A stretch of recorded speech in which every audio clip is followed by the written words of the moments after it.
Who the hell do you think you are? I'm a cop, you black trash. Shut your mouth. Don't touch my kid, Riley screamed, grabbing 12-year-old Elijah Moore by the collar just for saying the earth is round. No questions, no warning.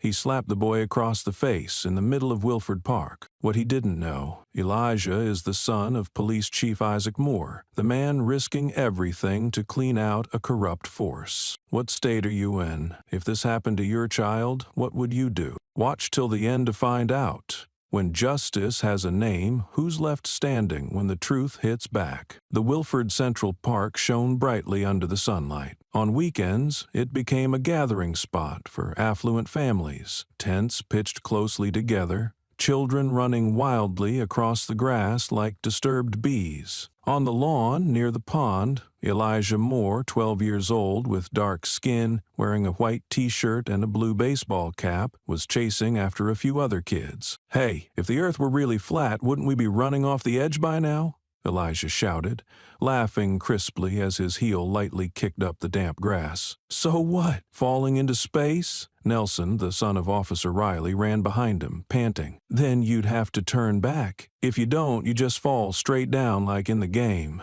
Elijah made a free-fall gesture with his hand as some children burst out laughing. Only Nelson did not laugh. His face fell and then he frowned. "The earth is round, and these things are for white people to talk about. What do you guys know?" The atmosphere froze for a moment. Elijah stopped dead. "I'm just joking, but we do learn about orbits at school," he said softly. Nelson sneered, his eyes cold and sharp. "You think you're better than me? Just because you memorized that?" Without waiting for Elijah to respond, Nelson turned his back and walked away, muttering as he kicked an empty soda can. "People like him, give them a bit of knowledge, and they think they're superior." Elijah didn't chase after him. He stayed where he was, lightly gripping the edge of his shirt, eyes fixed on the deep green grass. Those around observed and judged this small quarrel between two children, reflecting the different ways their families raised them. A nearby mother told her own child, "If you make a mistake next time, don't blame others to excuse your fault." It seemed the matter would end there, but unexpectedly, less than 10 minutes later, a large figure strode through the tent area. Mark Riley, the local patrol officer, wore a black uniform with a badge firmly fixed on his right shoulder. His face was flushed red, his eyes bloodshot and glaring. "Elijah Moore, where are you?" His voice hissed through clenched teeth. Elijah looked up. Before he could speak, Riley lunged forward, grabbing him by the collar and yanking him back. The children scattered and fell silent. Riley leaned close to Elijah's face, his hot breath blowing straight onto the boy. "What did you do to my son, you little bastard? Who gave you permission to talk back to him?" Elijah said nothing, standing still, chest rising and falling. Riley tightened his grip, raised his hand and slapped hard. The sharp crack split the heavy atmosphere. Elijah's body jerked. He didn't fall, but trembled. His eyes opened wide, reddened but tearless, his lips pressed tightly, as if swallowing everything inside. Nearby, parents widened their eyes. Some startled parents pulled their children away, others turned their backs. No one spoke. Elijah slowly raised his head, hands hanging limp, neither resisting nor defending. Only his eyes began to glisten, the only sign revealing the humiliation endured in broad daylight. And this was only the beginning. From the far end of the lawn, a solitary figure quietly approached. Isaac Moore, a tall black man in a gray shirt, walked past clusters of tents, unnoticed. Yet his eyes never left the scene before him. His son, held by the collar on the street, the redness of a handprint still visible on his face. He didn't shout or rush like an angry father.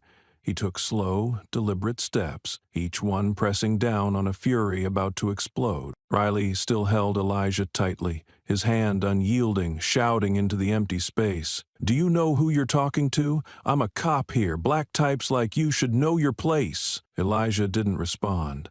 Looking down at the ground with his face lowered, hands limp, Riley's voice dropped as he tried to assert his power distance. "I can arrest you right now. A brat like you dares to talk back to my son?" Isaac stopped, standing before Riley, eyes cold and unwavering. He looked directly into the other man's eyes without blinking or backing down. His voice was calm, even, without pleading or revealing anger. Your name, badge number, and reason for your behavior. A flash of surprise crossed Riley's face, quickly replaced by contempt. Someone like you thinks you can demand that, Riley spat. Or do you want to go to jail with him, bastard? He emphasized the last two words as if they were a habitual curse requiring no thought. Isaac stood firm. Elijah glanced at his father, puzzled why he didn't do anything. Didn't grab him, didn't yell, yet he remained there, steadfast like a rock. Some parents pulled their children away, eyes avoiding the scene. No one came close or intervened. A woman pulled out her phone to record, but seeing Riley's gaze shift toward her, hurriedly hid it and looked down as if she had never been there. Silence enveloped the area, broken only by the gentle wind brushing over the grass. Elijah stood close to his father, the right side of his face flushed red, yet no tears fell. His eyes were strained but hard. The boy said nothing, as if trying to hold something back in his throat. Isaac looked at his son for a moment, then gently clenched his hand into a fist. But he did not raise it. He refused to equate the power of a father with the violence of a uniformed man. He slowly pulled a small notebook from his back shirt pocket, opened it, and wrote a few lines. No one could see what he wrote, but that action, that composure, was the heaviest blow to the system Riley represented. No resistance, no anger, just recording, just witnessing. Yet the entire area seemed frozen. On Isaac's shirt, the shoulder was nothing special. No badge, no rank, just a father in a gray shirt, standing in a park, facing an abusive officer.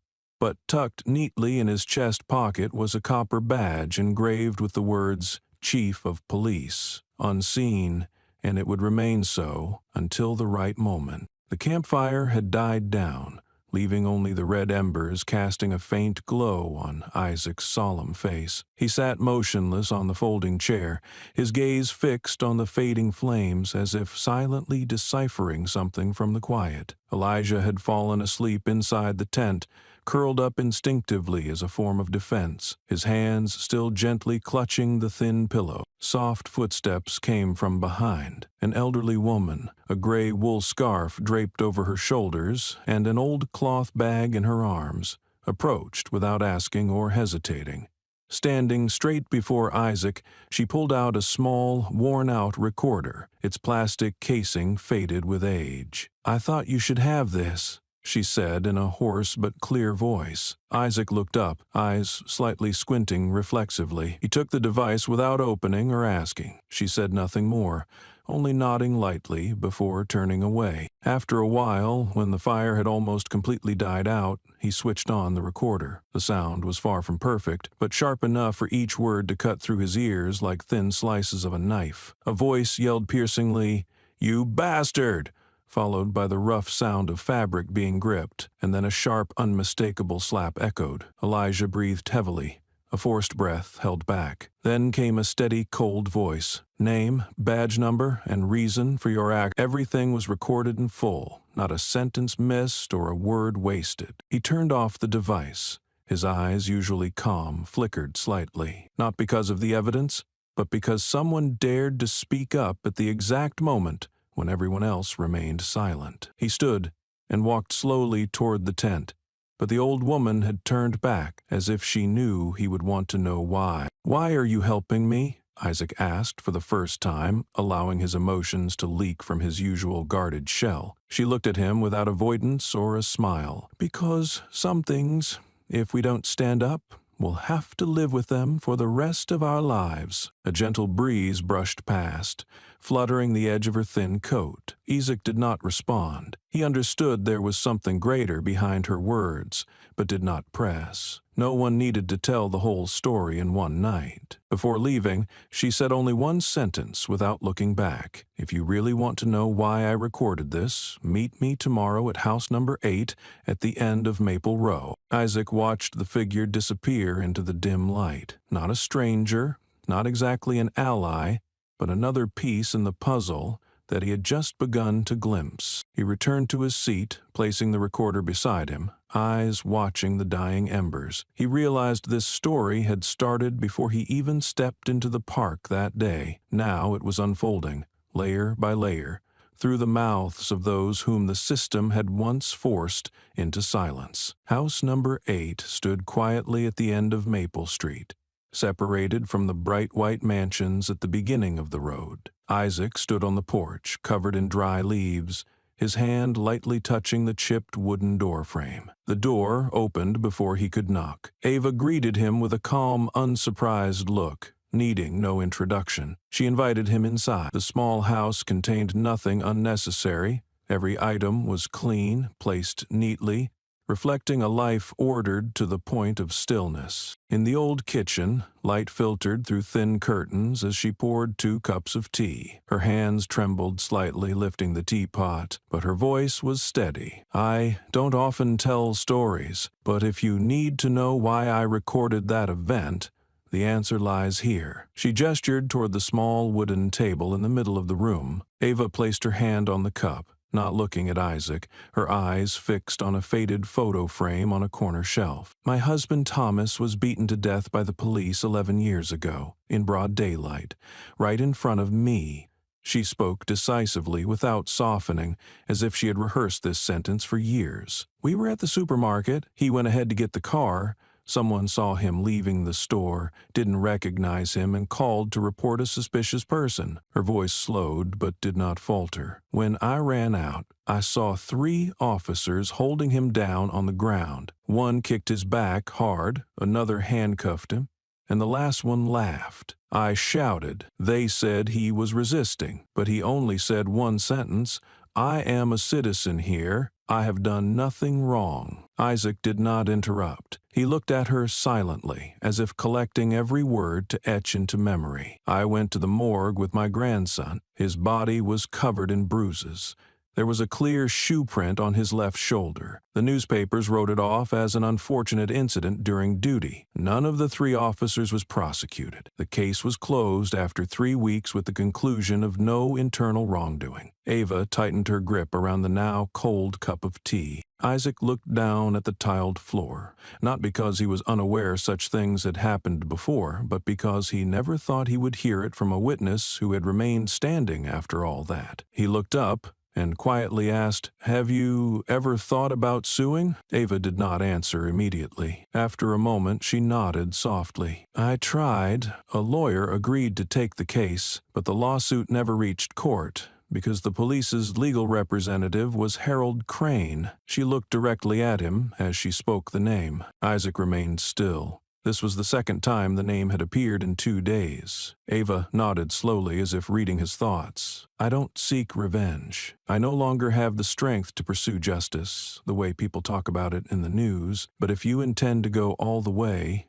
I will no longer remain silent." Light filtered through the curtain, sparkling on the cold cup of tea. Isaac nodded, tilting his head slightly for the first time as a sign of acknowledgement. "We will not repeat history." Ava stood up and walked to a low cabinet corner, pulling out an old, carefully wrapped envelope. She placed it in front of him. "I kept a copy of the autopsy report, just in case it's ever needed." He took it without opening, only squeezing it lightly as if grasping the final fragment of a truth forced into silence for too long. Messages arrived while Isaac was tidying his desk. The screen displayed a brief, anonymous line without greeting. "Don't trust what remains in the system. I keep the original." The location attached was an old cafe deep in the southern suburbs, so quiet that few people still visited. No geotag, no avatar, just a single line. Yet it was enough to make Isaac pause, stand still for a few seconds before leaving his house. The cafe had a tin roof, inside only a few wooden tables and chairs,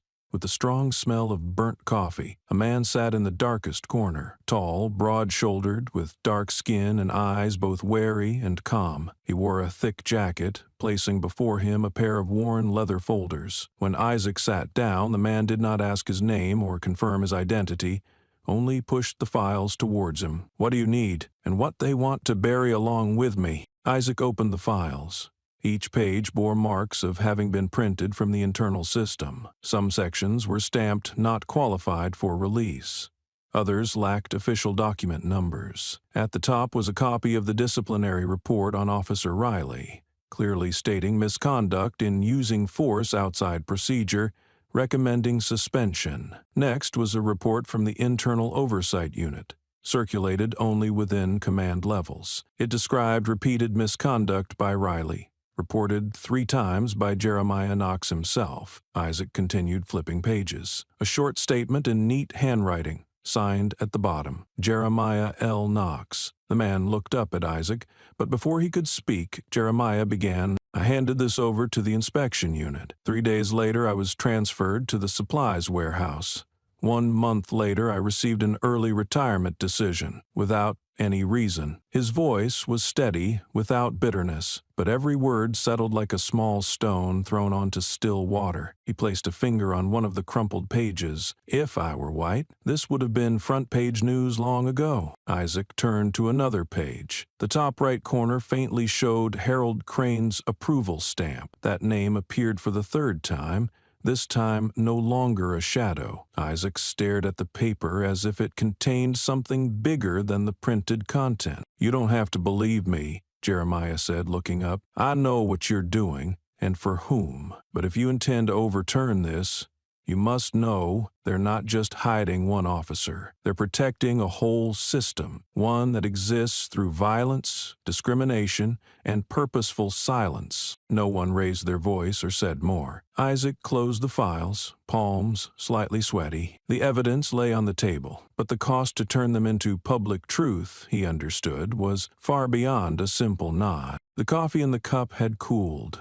Jeremiah remained still, eyes drifting through the dusty window pane. The cafe was empty, silent except for the wind rustling outside the bushes. He took a small sip, set the cup down, and then looked at Isaac with eyes void of emotion. "I used to be a patrol officer in the East District," he began slowly and evenly, not trying to impress. 6 years ago, I met Riley for the first time when he was newly assigned to the unit. One weekday afternoon, we were called because of a report about a suspicious teenager wandering through a high-end residential area. When we arrived, I saw Riley had stopped that boy without asking or explaining, just shouting and pressing his head onto a car hood. The teen was only 15, wearing a hoodie, empty-handed, standing outside a friend's house he intended to visit. Jeremiah paused, voice lowering slightly. I stepped forward, told him to stop, said he had to take the boy to the station if he wanted to clarify, and that a guardian must be present. Riley looked at me as if I had just betrayed him. Isaac did not interrupt, eyes fixed on the wrinkles etched around Jeremiah's mouth. The very next day, I was reprimanded. The internal report stated that my behavior undermined team spirit and failed to support a colleague in a risky situation. I didn't respond. I understood what was happening. Jeremiah continued, voice unchanged. After that, I was transferred to the supplies warehouse, then to logistics. Less than 2 months later, I received an early retirement decision, though I never requested it, and wasn't officially eligible. I didn't resist. I quietly left, but before that I copied all related files. I knew they'd vanish from the system within days, like many other cases. He looked directly at Isaac. I once considered going public, sending it to the press, but no outlet published it. I tried. The response was always the same. No body, no video, no riot, no news. They only cared when blood was spilled or crowds rose up. A teenager's head pressed onto a car hood wasn't enough to open the 6 o'clock news. Isaac bowed his head slightly, fingers interlaced. The cafe remained silent, but the atmosphere had shifted. Jeremiah nodded lightly, then continued. The Elijah case was the first with everything they previously lacked. There was filming, recording, and timely resistance. If you don't seize this moment, what I brought, what Ms. Ava kept, will be forgotten again. Next time, it might be another child, not as lucky as Elijah. Isaac looked up, his gaze heavy. The pieces were gradually revealing themselves, but placing them correctly, so the whole picture emerged, remained a choice with no turning back. The evening passed slowly in the small office separated at the back of the house. Isaac sat at the wooden desk, the yellow light casting down on the piles of documents spread before him. Each sheet seemed to carry an old memory, forced into oblivion, now gradually surfacing with every line, every faded ink mark. He did not read as someone seeking information, but as one clearing a minefield, careful, patient, understanding that something lay between the lines, not within them. His eyes stopped at an investigation report on abuse of power from 1993. A name struck him like a cold piece of metal piercing his memory. Michael Riley, a senior officer in the Metropolitan Patrol Unit. Isaac straightened, not out of surprise, but because something inside him momentarily froze. That name was familiar, seen somewhere before, neither clear nor unknown, like an echo trapped between two walls. He left the desk and opened the bottom drawer of the cabinet, where he kept an old file untouched for years. It was the dossier on his father's death, Luther Moore, which had been closed without trial. One confirmation sheet listed the task force from that day, with 3 names italicized. The third was Michael Riley. Auckland had. Isaac said nothing. He stood in the middle of the room, eyes down on the 2 documents now side by side. One name, 2 incidents, 30 years apart, both carrying consequences that no one had ever been held accountable for. He returned to the desk and flipped to the back page. The handwritten statement said Luther Moore had fled when asked to stop his vehicle. But Isaac knew his father was not the kind to run from the police. The man had always taught him to obey the law, even when the law betrayed him. His mind began piecing together the facts. Riley Sr. had participated in the chase that led to his father's death. Riley Jr. had just slapped his son in the park. Not a coincidence. This was the consequence of a power chain maintained, learned, and encouraged by a system that always protected those wearing the badge, regardless of what they had done. Isaac cross-checked the badge number, confirming it was the biological father of Officer Mark Riley. All doubts vanished. He went to the pin board and posted the 2 document copies side by side, pinning them tightly as if to establish a relationship once concealed. For the first time since the Elijah incident, Isaac no longer saw Riley as an uncontrolled individual, but as a loyal descendant of a bloodline that had brought death to his father. The night wind slipped through the door crack, stirring some papers. He paid no attention. His mind was deep in a chilling truth. Mark Riley was not the problem. He was merely the final manifestation of a larger, older, and far dirtier structure than any report could record. The light in the office remained on as Isaac flipped through the time-stamped file, mostly yellowed at the edges. He selected a forensic report marked in red ink years ago. The first line confirmed the cause of death: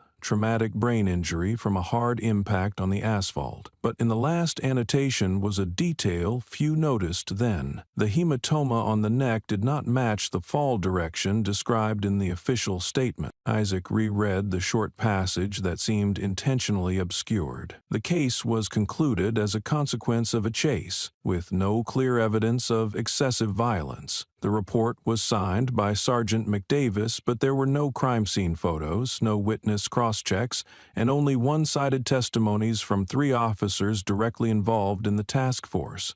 Among them, Michael Riley was the only one who did not submit a handwritten report, but a typed version from the unit chief. The internal investigation file was closed in less than 3 weeks, approved by a name now all too familiar, Harold Crane, then head of the Civil Inspection Department. Isaac lightly brushed the signature line, feeling as if touching the dust of 3 decades deliberately buried. Next to the file was his mother's personal note, neat, aligned handwriting, with some parts erased and rewritten. She had met a lawyer after her husband's death, but was advised to stay silent to protect your son's future career. An internal police memo showed the family could receive funeral expense support if they promised not to sue. Isaac held the paper, fingers gripping the edges tightly. The silence was not from helplessness, but from pressure. He revisited the only testimony from an anonymous witness who called the internal hotline on the day of the incident. The recorded voice described, "An officer pushed Luther Moore from behind after he said he was not running away. No names, no one knew who that was." The testimony was classified as unverifiable and excluded from the main file. The final piece was the duty assignment list from that day. Michael Riley was assigned to drive the chase vehicle, but with a special note, authorized to handle the situation based on personal judgment. Isaac stared at that line for a long time. What his father faced was not an accident, but the result of unchecked power entrusted to those well aware that the system always had their backs. He stood up, took 2 pins, and fastened the 2 documents onto the pin board. On one side was his mother's note, on the other the duty assignment with Michael Riley's name. No sigh, no curse, only silence transforming into action. Some deaths need no gunshot. They come from a fall, a stamped paper, a cold signature, and to change that, more is needed than a father whose pride was just slapped. In an old tin box under the bed where his mother once slept, Isaac found a bundle of files tied with a faded cloth string. Inside were documents not part of the official system, mostly copies kept separately with the rest handwritten notes. Among the papers, he pulled out a thin document printed on old official letterhead. At the bottom was a sharp, concise signature, Harold Crane. The title beside it read, "Head of Civil Inspection Department." Directly under the signature, a brief note stated, "Insufficient grounds to continue investigation. Case closed as an occupational accident." Isaac stared at the line, his hand trembling slightly. Though written in familiar official language, to him it was more than words. It was a knife cutting through his family's life, legalized by a signature. He flipped to the back page. A proposal to convene a task force to reinvestigate the scene was signed by another name, Harold Myers, an independent investigator, with an assessment that there is inconsistency between the task force testimonies and autopsy results. But that proposal was never carried out. Isaac underlined in red the annotation. Myers disappeared from the records afterward, leaving no further reports. Pieces began to come together. Isaac opened more old files, searching for pages related to internal cases suspended during the same period. The name Harold Crane appeared at least 4 times, always as the final approver. In a 1998 news report, he was mentioned as the overseer of police internal process reform, a campaign praised by the media, but in reality, no one could recall what had actually been reformed. Isaac stood up straight, took a deep breath, not out of anger, but because every layer of dust he had just brushed away led back to one man. Harold Crane was not a peripheral figure.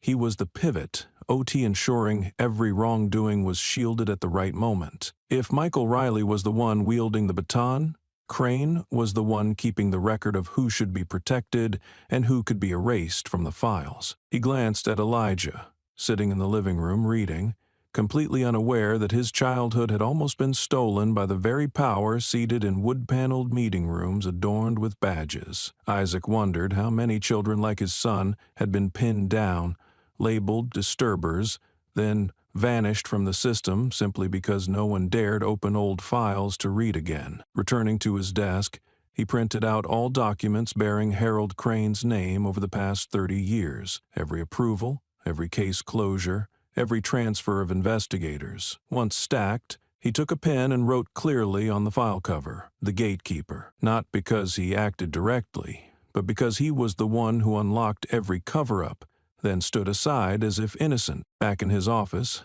Isaac started his personal computer, assigned specifically for the chief of police. The internal system booted up, scanning numerous closed case files. He typed Riley's name into the search bar, narrowing results to the past 7 years. Dozens of files appeared, mostly related to complaint handling. Isaac filtered, focusing on those with notes. Referred to Senior Disciplinary Board, no further action. He opened each case one by one. 4 familiar names appeared.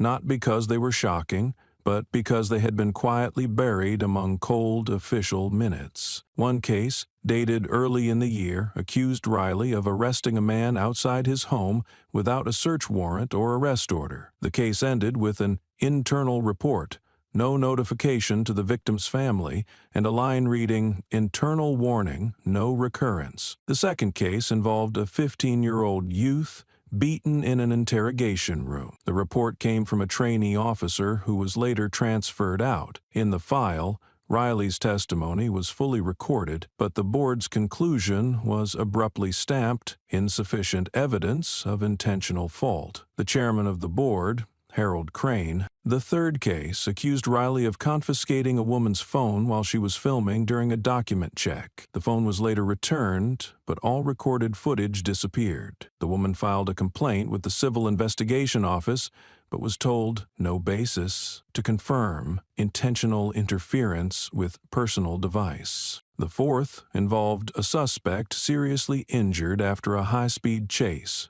though initial records stated the person did not attempt to flee when asked to stop. Traffic camera footage showed Riley's vehicle closely tailing. However, the investigation report concluded situation within operational safety limits. The common factor in all four cases was not the content, but how they ended. Each file bore a final assessment signed by Harold Crane, using identical wording, insufficient grounds for disciplinary action. Isaac reread the phrase, feeling how power transformed wrongdoing into a non-reissue. Scrolling to the bottom of one report, he found a mistakenly attached email. Priority must be given to maintaining frontline force stability. Isaac leaned back in his chair. No more doubts. No more ambiguity. He was facing not only an officer accustomed to abusing power, but a machine that knew exactly when to keep silent, pivot rightly, and protect the right people. Every decision he was about to make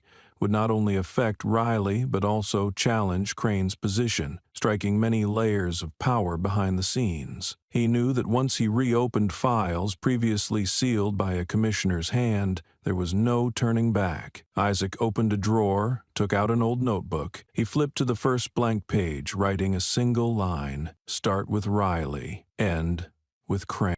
Under the dim, fluorescent lights of the data storage room, Isaac sat motionless before the screen, his hands resting lightly on the keyboard without typing. A warning flashed on the screen in a flickering red frame, reading, "Access denied. This section is restricted by the highest-level administrator," with a smaller line below stating approval, Harold Crane. Everything began with a simple call. A former colleague who had worked in the complaint monitoring unit quietly contacted Isaac, uttering only one sentence before hanging up. "Riley's files are gone." That brief statement struck directly at a suspicion that had been simmering inside him for days. Isaac logged into the department's central data system using his highest administrative privileges. He entered old file codes one by one, but most were marked handled internally, and some entries no longer existed. Complaints from the black community, especially those related to Riley, ended uniformly with the phrase, "no signs of violation." What chilled Isaac was the timing of these edits. Only weeks ago,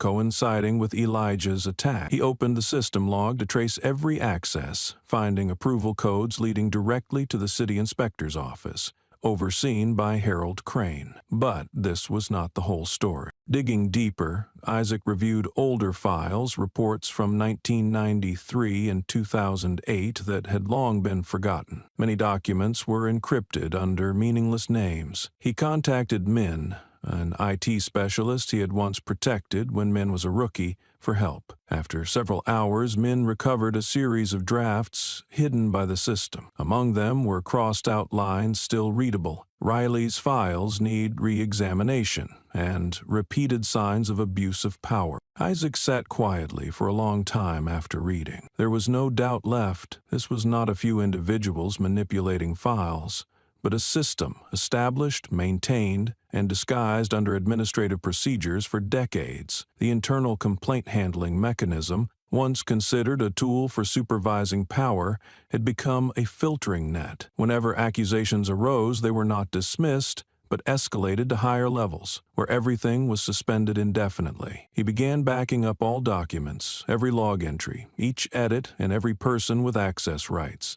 He did not save them on the system, but copied them to a separate hard drive stored in his desk drawer. He shared this with no one, not even close associates. This was his only weapon and last resort if all other paths were blocked. When he tried to access another data section to complete cross-checking, the warning appeared again. For the first time in his career, he, the highest authority in the department, was denied access. The name displayed was cold, like a full stop to all suspicion. Harold Crane. Isaac shut down the screen, pulled the hard drive from the computer, and placed his hand on it as if holding living evidence of deceit. That night, Wilford was silent, but Isaac knew the system had begun to react, and this time it could no longer hide. Returning to the office late in the day after encrypting and securely hiding the hard drive containing evidence of manipulation, Isaac walked through the long, empty hallway, the dim light from tube lamps reflecting off the gray stone floor. Everything was silent, yet he felt something else stirring, not from him, but from those watching him. On his desk lay a folded A4 sheet, without sender or signature. The handwriting was messy, but certain. If you touch Crane, you will lose your position. There are things you do not need to know to do your job well. Isaac froze briefly before placing the note in the drawer. He was not surprised, but could not ignore that the warning had shifted from metaphor to open form. The warning coincided with subtle but clear changes around him. Some meetings were suddenly canceled without reason. Documents were passed to others for approval. A senior officer in command, who had supported Isaac when he first took office, now avoided his gaze and answered every question with, "I don't know," or "Let me check again." In an internal meeting days later, when Isaac mentioned re-examining manipulated files, an administrative head interrupted with a voice half challenging, half pitying, "I think the director should reconsider his priorities. Not everyone wants to dig up old matters.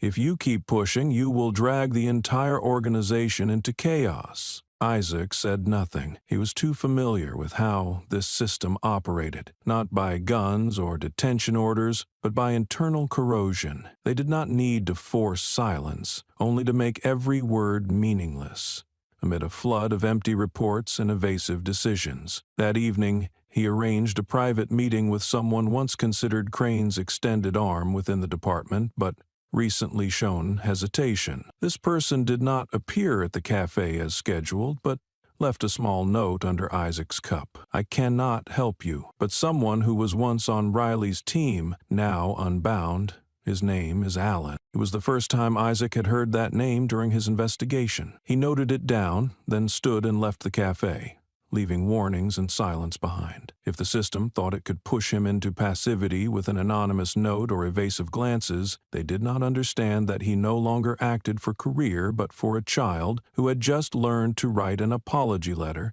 despite doing nothing wrong. From that day, Isaac stopped expecting allies. He kept only three things: the truth, patience, and a hard drive ready to explode the moment the right person touched it. On a Monday morning, while the sky was still covered by a thin mist quietly creeping through the trees, Elijah Moore received an envelope from the school office. The 12-year-old boy did not expect to be named, nor did he imagine that he would be absent from class that day. The message was brief and cold. Elijah Moore is suspended for 3 days due to disorderly conduct and disrupting the school environment. The paper was signed by the vice principal and officially stamped as if the fault lay entirely with him. Elijah was stunned when he read the last line. In his heart, the park remained a moment of chaos, not yet settled, yet he had never thought that his only actions, laughing and trying to explain what he believed to be true, would be regarded as the cause of disturbance. He folded the paper,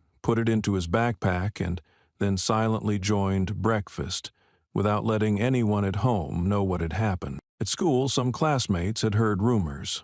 A few timidly asked if he had really got into a fight with Nelson, the son of Officer Riley. Elijah gave no answer. Others avoided his gaze when passing by, steering clear of sitting at the same table. The homeroom teacher still took attendance as usual, but did not mention the incident. No one defended him, no one asked what really happened. The silence around him was heavy, like a glass wall, transparent but unbreakable. That noon, Elijah was called to the principal's office. The person in charge handed him a copy of the decision, repeating mechanically that the school has autonomy and all disciplinary measures are aimed at ensuring a positive learning environment. There was no explanation, no dialogue. As he turned to leave, a young teacher quietly pulled him aside into a corner, whispering, "There are things beyond the classroom. You understand?" Elijah nodded gently, though he understood nothing. Back home, he said nothing. Dinner passed in an unusual silence. Isaac noticed the lack of usual brightness in his son's eyes,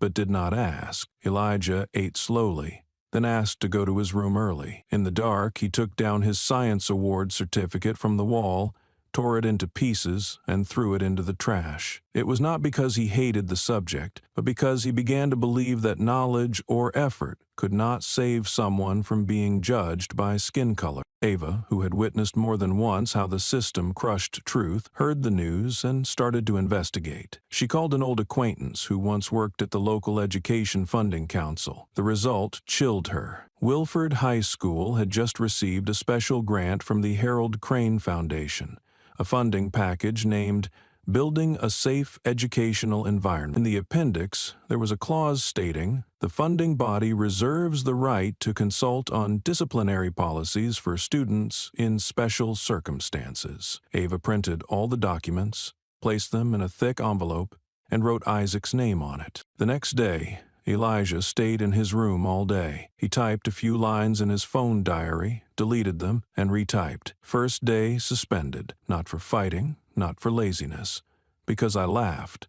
Because I'm black." He looked up at the ceiling, wondering if someday anyone would believe what truly happened. He was just a child, but he understood that something wrong was starting to surface, and adults were choosing to look away. The next morning, Isaac Moore entered the gates of Wilford High School wearing a simple shirt, his eyes calm yet resolute. He did not come as the police chief, but as a father wanting to protect his son, who was being punished for something even the school could not clearly explain. The receptionist looked at him for a moment, then gave a faint smile. "The principal is in meetings all day. Would you like to leave a message?" Isaac replied shortly, "I will wait." He sat in the waiting area for nearly an hour, eyes fixed on the frosted glass door behind the reception desk. No one came out nor invited him in. When the clock struck the hour, an employee brought out a folded piece of paper and handed it to Isaac. On it was a brief handwritten note. "I'm afraid the matter involving your son has been handled according to regulations. We cannot reconsider without new evidence." Isaac said nothing, folded the paper, and put it in his pocket. As he stood to leave, his eyes caught a recognition plaque hanging in the main hallway. Below the words, "Honorary Sponsor," was the golden logo of the Harold Crane Foundation, standing out among a list of other organizations. He stared for a long time, then left, without leaving a message, or hope that anyone at the school truly wanted to listen. That evening, Ava handed Isaac a set of printed documents, including official sponsorship pages she had found in public databases. They contained not only information about Wilford School's annual funding, but also a clause.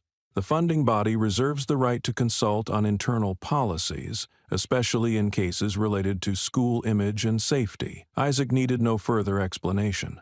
The pieces of the larger picture were coming together. He knew this was no longer just his son's story, but about how power seeped into every school wall without needing to pass through the front door. News of Elijah's suspension began leaking on social media, initially from a parent of a classmate. Early posts appeared with the hashtag #Stand with Elijah. Although not yet strong, it quickly divided the community into two opinions. One side believed the school was right and that discipline was necessary to maintain order. The other questioned the true motive behind the disorder and why a student who caused no disturbance was suspended without any meeting with the parent. That night, while Elijah was reading, Isaac entered his room and gently placed a stack of papers on his desk. It was a photocopy of an official complaint sent to the state education board. He said nothing more, just lightly touched his son's shoulder, then quietly left. Elijah looked at the papers for a while,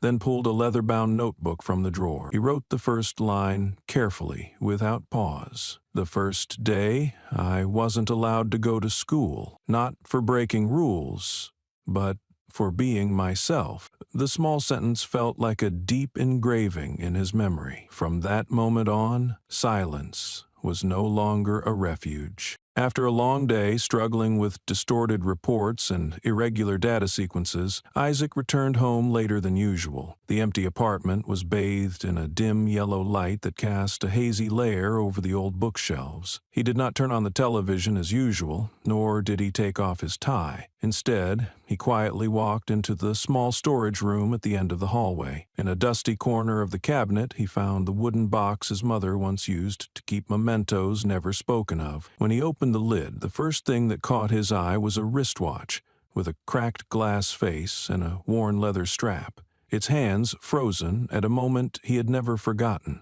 The watch his father had worn. Just looking at that object, a flood of memories surged like a long-suppressed storm. Isaac was taken back to a rainy night in his childhood when he stood by the old wooden door, watching his mother tremble and cry beside the telephone. The wind howled outside. Raindrops lashed against the window like persistent knocks. Yet his father never returned. His mother had called dozens of times with no answer. The next morning, the local newspaper ran a cold headline: "Black officer dies in pursuit duty." Below the headline was a photo of a crushed car. No body, no suspect name, no witnesses. Isaac remembered how his mother silently read the paper, then folded it as if burying a part of her life. The article described the death as an unfortunate accident, stating the officer had accidentally collided with the pursuit vehicle, and mentioned signs of disobedience but not clearly established.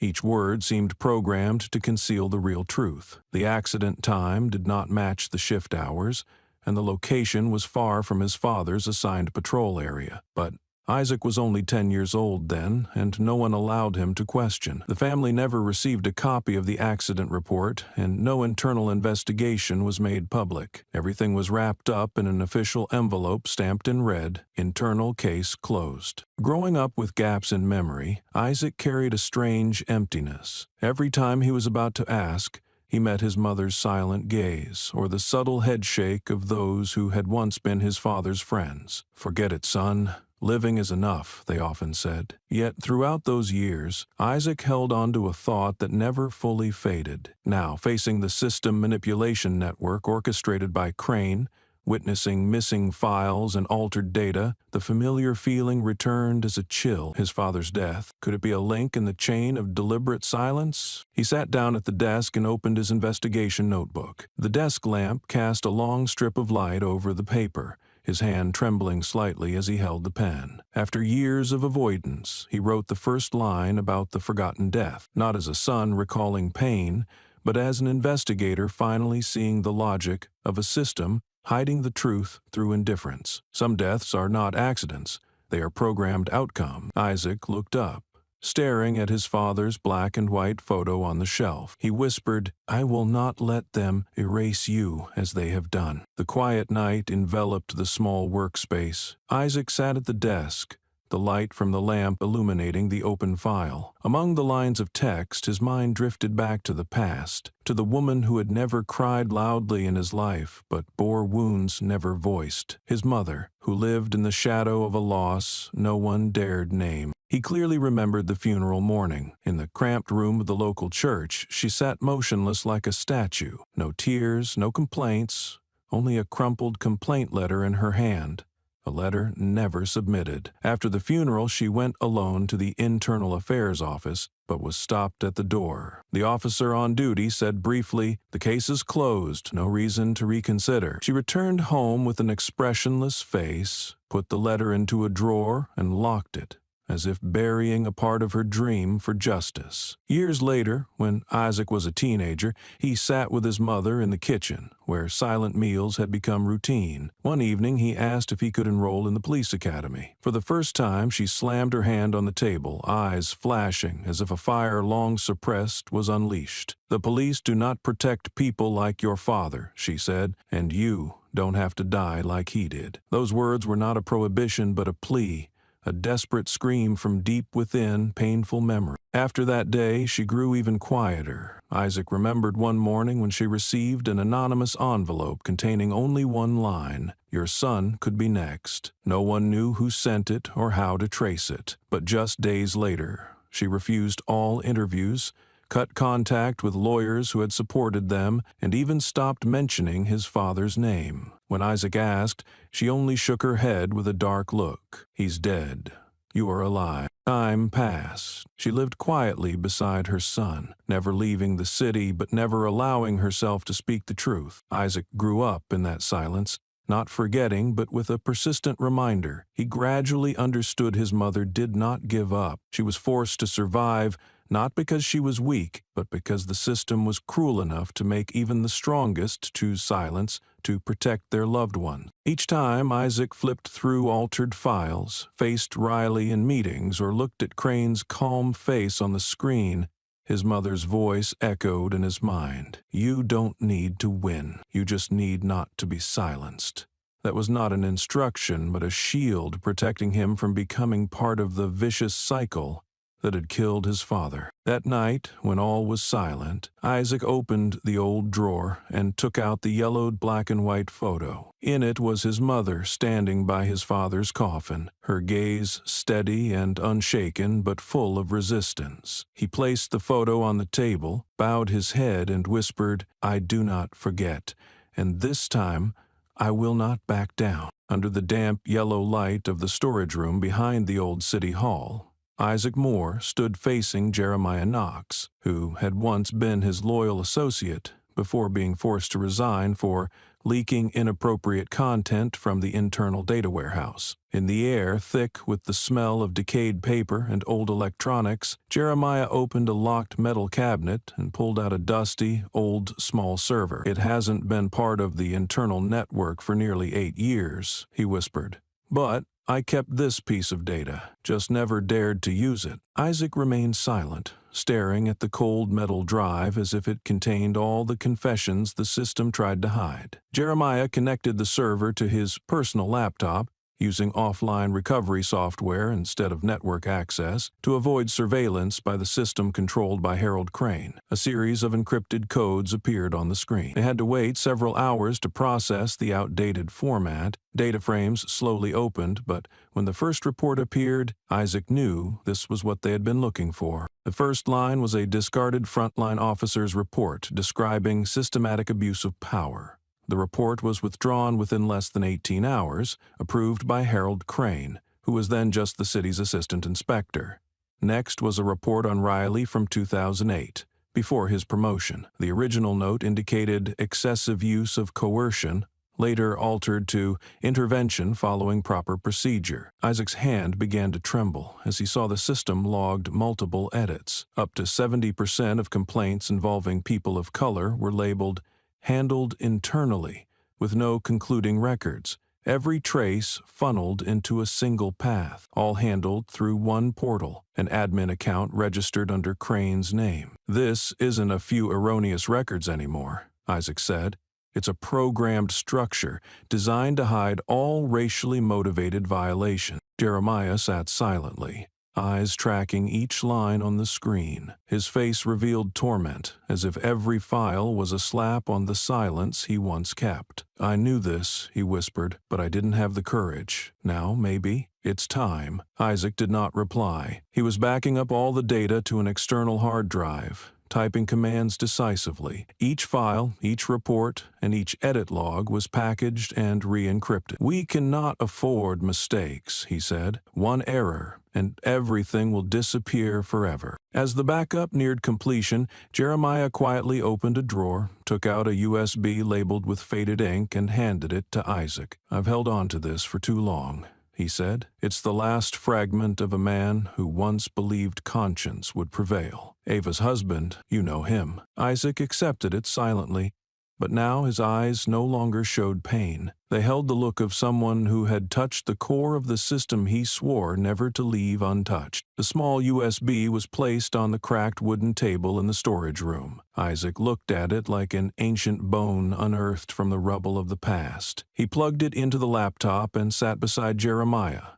who turned his back to the door, arms crossed, eyes fixed on the screen. The data on the USB was protected by a simple encryption layer, likely meant to deter curious eyes rather than block a real technician. When the single file appeared, an untitled audio segment began to play automatically. A man's voice sounded first, unclear but recognizable as Ava's husband, who was then still a community investigator. He spoke in a deep, steady tone. I have recorded at least 3 cases of unofficial pursuits this month. The team leader was always Riley Sr. A sigh followed, then he continued, They not only overstep, but do so systematically. Every time someone different appears in the central neighborhood, they coordinate patrols that match the timing. Another voice responded, coldly, curtly, and indifferently. Riley Sr. did not deny it, but spoke as if preaching. We keep order by cleaning out the trash from the start. Don't say I didn't warn you. Once they see we won't act,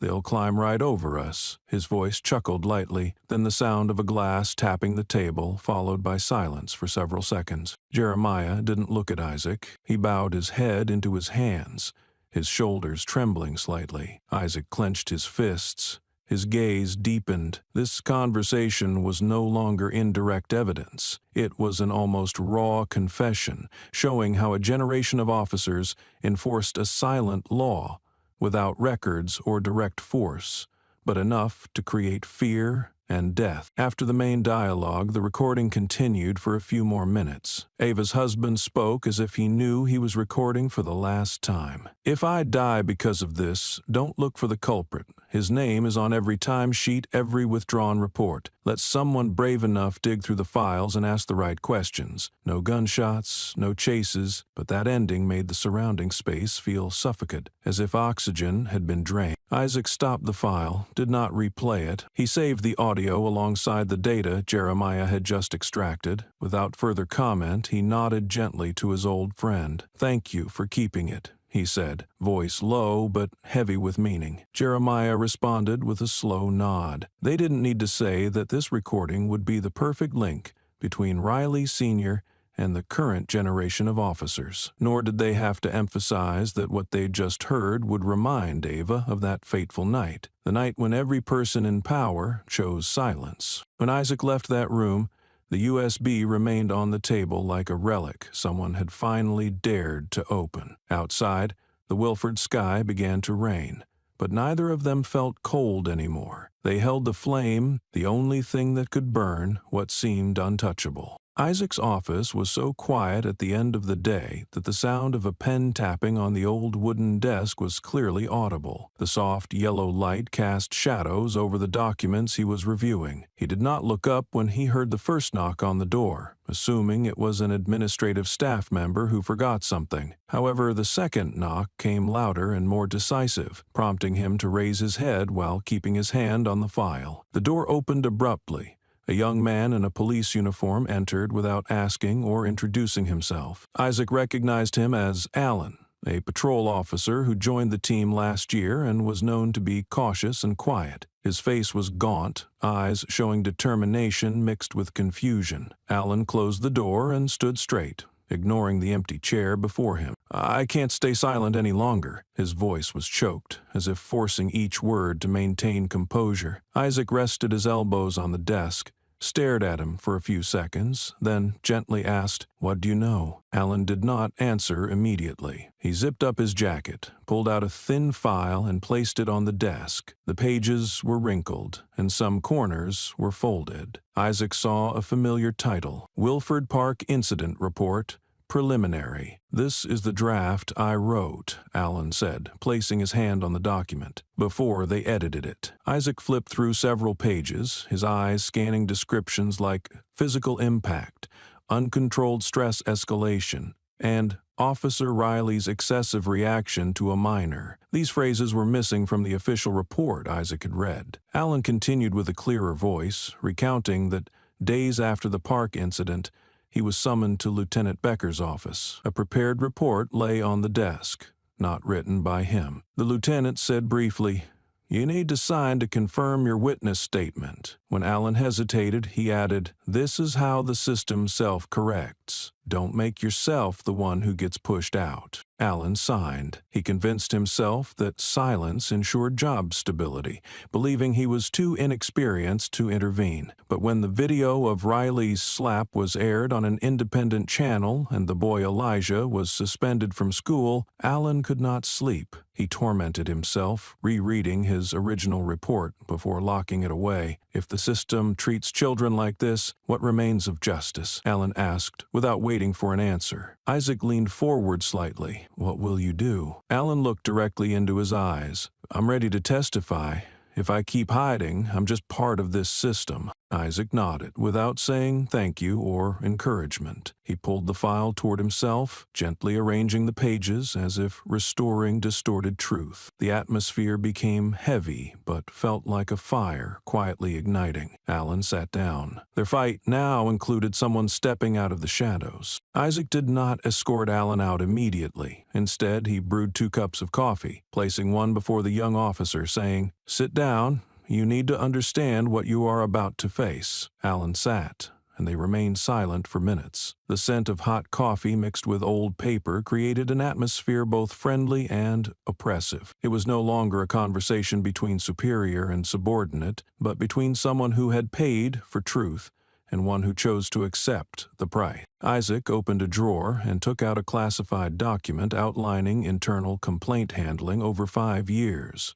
All files concerning Riley ended with, "Resolved internally, no further investigation." He showed the document to Alan, pointing to 3 time entries matching those Alan mentioned in his report. "You are not the only one pressured to rewrite, but you are the first to keep the original." Alan glanced and nodded, hands tightening on his knees. "I thought silence meant I wouldn't get dragged in. But seeing Elijah ostracized at school due to adult rumors made me realize I was on the wrong side." His eyes reddened slightly. "I don't have children, but if I did, I wouldn't want them to live believing mistakes can be hidden by a signature." Isaac took out documents regarding the upcoming hearing, placing them before Alan. Instructions for registering as a voluntary witness, promises to protect informants, and a direct line to federal inspectors. "You're not alone," Isaac said. "But once you step forward, everything in your file will be scrutinized. They will try to prove you incompetent or accuse you of fabricating for personal gain." Alan showed no fear. "I don't need people to believe I'm good. I just want them to know Riley did wrong and someone saw it." At the end, Isaac gave Alan a USB drive. "Copy your original report here. I will send 1 copy to the inspectors, and you keep one." They exchanged a look, needing no words. The next day, Alan registered as a voluntary witness at the Federal Investigation Office. He disclosed the process of writing, editing, and forced signing of the report. His concise answers reflected careful preparation and courage. He focused on omitted details and altered wording meant to conceal blatant violence. The media were unaware, but higher authorities were reassessing files. Alan's original report and testimony would be key to exposing a system sustained by fear and silence. Isaac understood this, and for the first time in weeks, felt hope. Not for himself, but for the boy slapped in the park,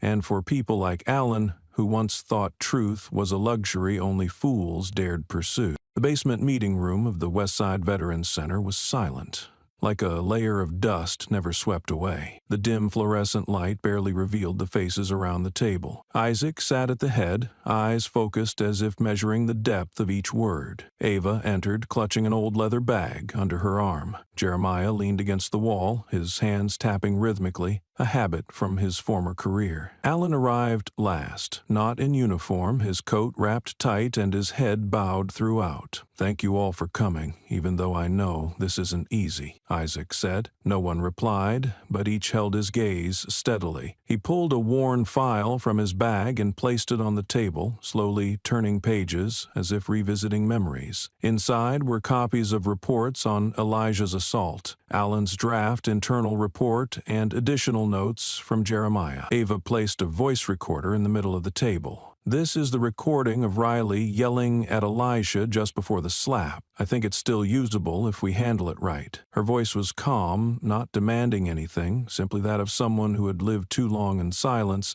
and now refused to die with it. Alan looked up for the first time.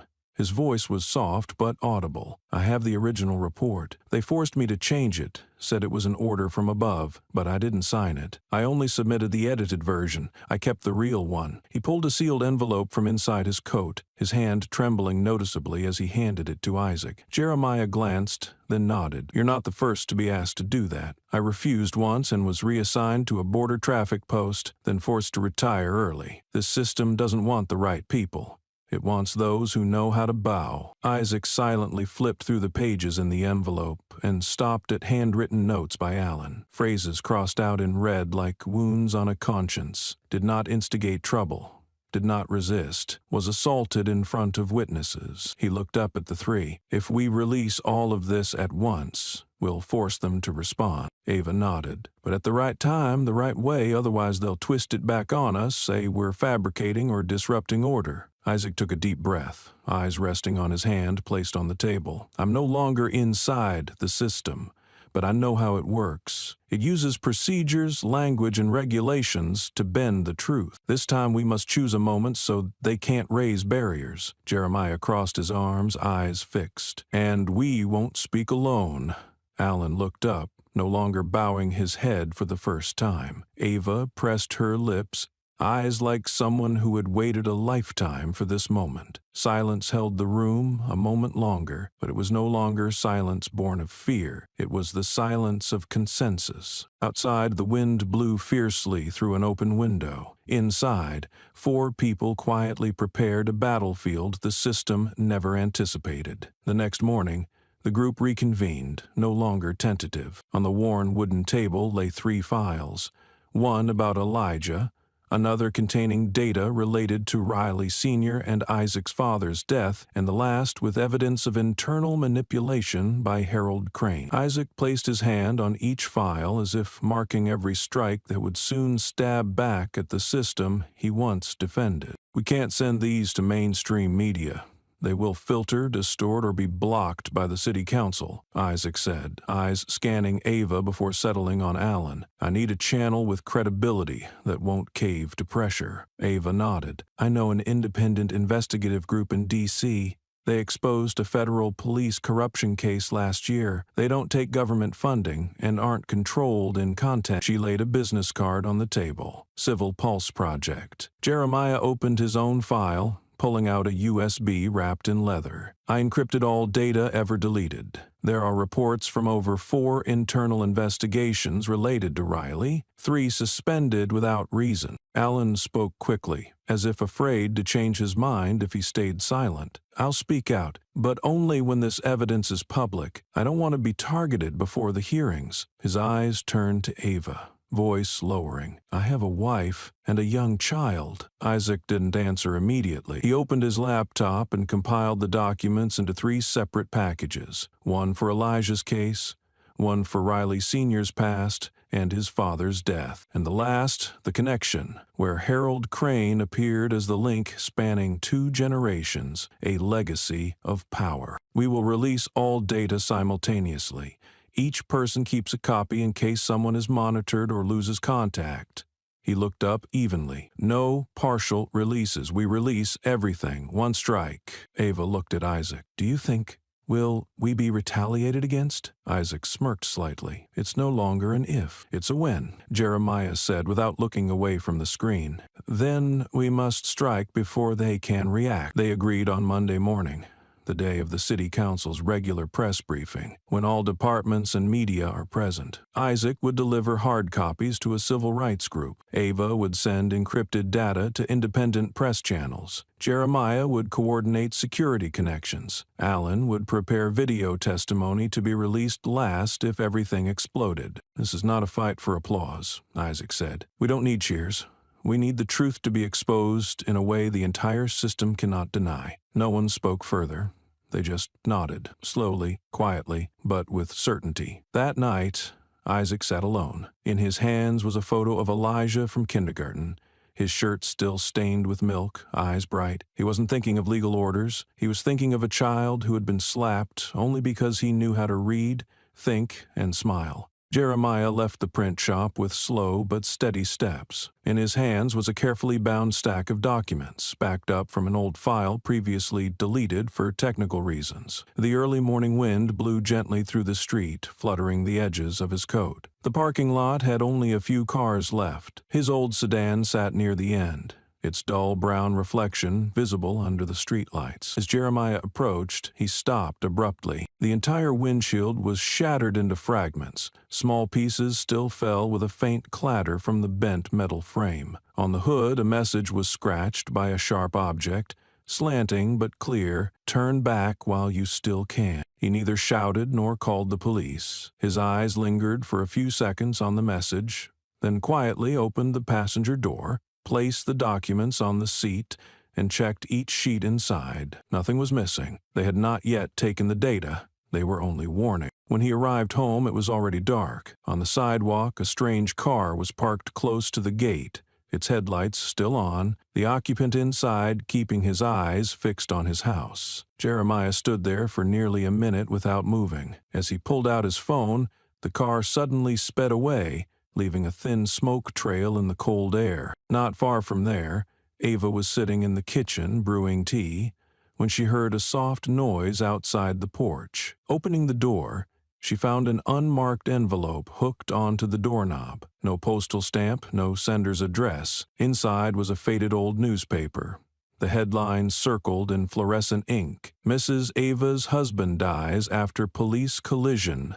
No one prosecuted." Along with it was a small note, typed, "You show your back to people, but are you sure what you want them to see?" Ava called no one. She carefully folded the newspaper, placed it together with the note into a document box, and locked it with an old combination lock. Her breath trembled lightly. For the first time in many years, her hands shook as well. The next morning, she went directly to the meeting place with Isaac. It was still the basement of the West Side building, with old lights and a characteristic damp smell. Without much talk, she placed the envelope on the table, eyes locked on him. "They have started," she said softly, "and they don't need to be noisy." Isaac opened the letter, scanned it. Expression remained unchanged. He closed the box, set it aside, then poured tea for both of them. The air between them carried no scent of fear, only determination. At the end of the meeting, Jeremiah entered,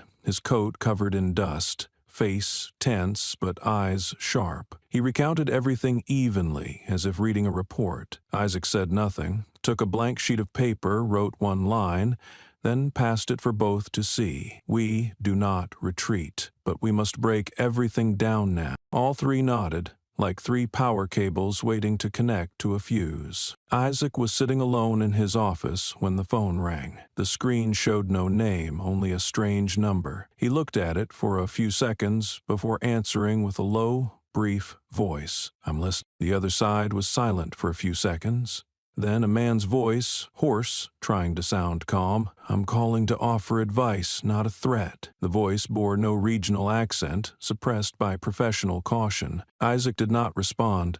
The man continued, "I know you are a man of law, and you are doing what you believe is right. But right is not always worth it." Still no answer. The voice shortened the distance. "Your son is in 7th grade.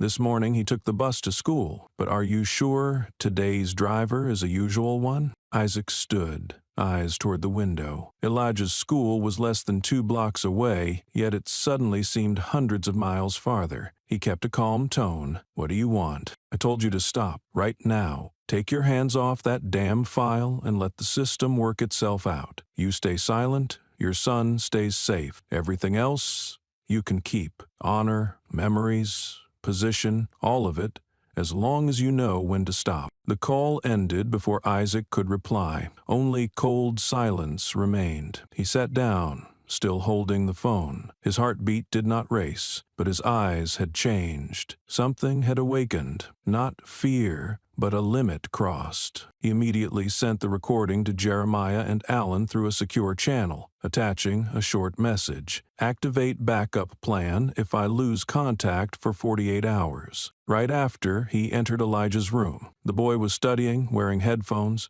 nodding slightly to background music. Isaac said nothing. He just stood and watched his son for a long time, as if memorizing every expression and subtle gesture. That entire night, Isaac did not sleep. He printed the entire data into hard copies, carefully wrapped in 3 separate folders, divided into 3 parts. One part was sent to Ava, one given to Jeremiah for safe storage in a personal safe deposit box. The last part he kept with him, locked in the car trunk, like an unspoken vow. The next noon, Alan called with a report. Unauthorized access to the backup server occurred just as you sent the recording. He managed to block it, but the signs showed the internal system was no longer secure. Jeremiah proposed splitting the files into many parts, encrypting by layers, and distributing across smaller platforms instead of one central point. Isaac agreed. The 3 arranged to meet at a small cafe near the ferry pier. Before leaving, Isaac left a note stuck behind his bookshelf at home, where Elijah often hid his scribbled drawings. It contained only one line: "Dad is doing this so you won't have to live in a world where a child is slapped just for knowing how to smile." The building looked like a long-abandoned business, its front coated with faded white paint, windows covered with frosted paper hiding the interior. Isaac knocked 3 times lightly, exactly as instructed. A man opened the door, checked his ID badge, and then led him down a narrow corridor to a small room at the end. No logo, no sign, yet everything inside was neat, clean, and so quiet that only the air conditioner hummed. 5 people sat around a round wooden table. Among them was a woman with short hair, bright eyes, and a voice calm enough to silence the room. She introduced herself as Riley, in charge of investigative content at the Civil Pulse Project. Isaac opened the fabric bag he carried, taking out 3 classified and separately wrapped file sets. He placed each on the table without explanation. The assault on Elijah, internal documents tampered with, and a chain of data concerning his father's death nearly 3 decades ago. Included were sworn statements from Jeremiah and Alan, all encrypted with matching hard copies. Riley carefully opened each file, showing no expression as she reviewed them. He skimmed through notes, played the first audio recording, and put on headphones. Minutes later, she looked up at Isaac, not with skepticism, but with a cold, professional gaze, as if recognizing she faced something beyond ordinary news. "You know, this is not just a case of law enforcement violence. It is a structure, a pattern repeated, maintained, and systematically protected. If this is all true, we are sitting on a minefield." Riley's voice remained steady, but editors around her started paying closer attention, taking meticulous notes. Isaac nodded. "I don't need sensationalism. I need to reveal the truth, but correctly, in the right order. If it's mishandled, they will distort the motive and turn me into a spokesperson for a personal power conflict." Riley proposed clearly. She wanted to divide the entire dataset into a layered investigative series, each focusing on a hidden angle, from Riley's personal misconduct to the city council's shielding system, ending with the string of deaths buried in the past. This approach would avoid distorting the message and sustain public interest rather than a brief flare and then fade. However, she demanded further verification of the identities and motives of everyone involved in the files. Without clear cross-checking, they could be countersued, slandered, or dismissed under the pretext of lack of objectivity. Isaac understood. The system does not fall by data alone. It falls when those who bring data dare to stand with it. He hesitated not, but knew he could not be the only one. Before leaving the office, he left an original, signed and sealed hard copy. Riley took it, eyes lingering a few seconds on the first headline. Starting from the slap. Isaac spoke slowly, then turned to leave. If I disappear, start with the day Elijah was beaten. Everything that follows is just a consequence. Ava opened the door slowly when she heard the first knock. Outside stood Isaac, holding a thin envelope, his face more serious than before. She did not ask why, but turned to pour tea, as if expecting what was coming. The small apartment was filled with books and papers, everything tidy, in the habit of a person who had lived alone for many years.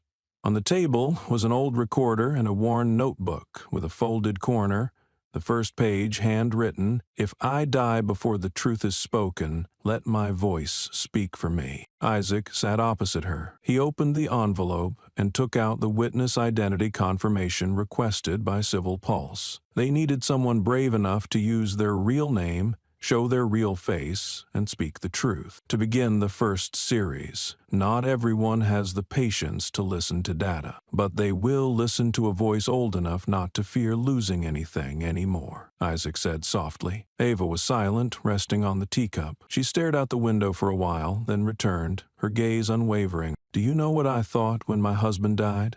she asked. Isaac did not answer. "I thought if I reacted, I would be next to be killed. I thought if I sued, I would be called a dredger of the past. I thought silence was the way to keep his honor. But as years passed, no one kept anything. They didn't even remember who he was." She took out a faded photo from a drawer, showing her and her husband when they were young. He stood upright, wearing a short-sleeved shirt, eyes staring straight into the lens. Behind them was the park, the place where the scuffle leading to his death happened. The photo had once been included in press files but was cropped halfway. Only she remained, standing alone. "This time, I will not let them cut half the frame again," Ava said, pushing the confirmation paper toward Isaac. "They can take my name, my age, even my voice, as long as they don't dare take the truth." Isaac did not hide his emotions. He nodded slowly and heavily,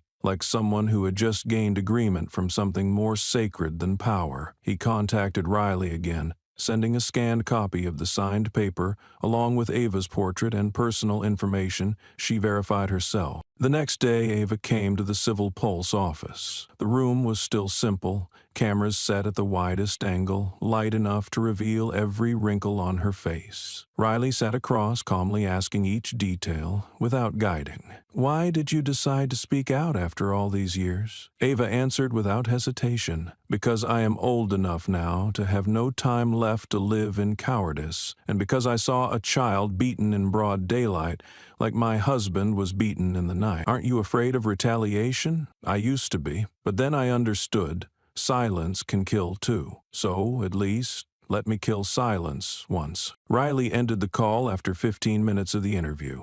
No visuals needed, no music added, words like knives were enough. Before leaving, Ava stood, put on an old coat. Riley whispered, "Can we title it 'The First One No Longer Afraid'?" Ava smiled. "No need. Just let them see I won't bow down." That night, Civil Pulse began producing the opening article, a black and white photo of Ava. A small line below, "I once let them cut half the story, but this time I will tell it all." The article was published in the morning as planned. The headline appeared boldly and succinctly centered on the screen. "The victim is no stranger. He is the son of the chief of police." Below was a photo capturing the moment Riley grabbed Elijah by the collar, his eyes blazing with hostility. Set in the Wilford Park grounds. At the edge of the frame, Ava stood sideways, clutching her handbag tightly, her gaze fixed directly on the boy. Her expression was not one of outrage, but of expectancy, as if the worst had finally come to pass. Civil Pulse did not lead with emotion. The article went straight to the event, quoting recordings, witness statements, and the fact that Riley had been internally accused 3 times, but each case was quietly handled. The most critical line confirmed. Elijah Moore, 12 years old, is the son of Chief of Police Isaac Moore. The article quickly spread across social media. Within less than 2 hours, 3 hashtags rose to the top trending list. Hashtag Justice for Elijah, hashtag Riley Exposed, and hashtag Systemic Cover-Up. People shared images, clips from Ava's interview, alongside excerpts from Riley's old files. The anger needed no call to action. It was already there, requiring only a spark. Major news outlets began to respond. Initially, they shared the original link with neutral captions. But by afternoon, several television stations proactively contacted Civil Pulse for rights to use the footage. Reporters who had previously been silent during past investigations now changed tone, raising questions about transparency within the Wilford Police's internal disciplinary system. A short editorial in the Times stated clearly, "If the chief's own son can be slapped in the park like a criminal, what hope do the nameless have when their right to life is suppressed?" Inside the department, reactions split sharply. Some young officers posted brief messages on social media without naming Riley but featuring Elijah's image and the phrase, "No one deserves to be hit just for existing." Meanwhile, many remained absolutely silent. They deleted old posts defending Riley, withdrew from internal chat groups, or cited avoiding misstatements to refuse press inquiry. A few intermediaries began to turn away. A regional captain, once considered a close ally of Crane, canceled a regular meeting and withdrew from a community event featuring city representatives. No one spoke it aloud, but all understood. The tide had turned. A shortened clip of Ava's interview circulated separately, showing her looking directly into the camera with an even tone. "A child was beaten, and people only care whose child he is. I want to know, if he were anonymous, who would stand up?" Those words echoed in hundreds of posts, shared like a manifesto. Numerous civil rights organizations reposted the full interview with a call to action. Do not let the system choose who is protected.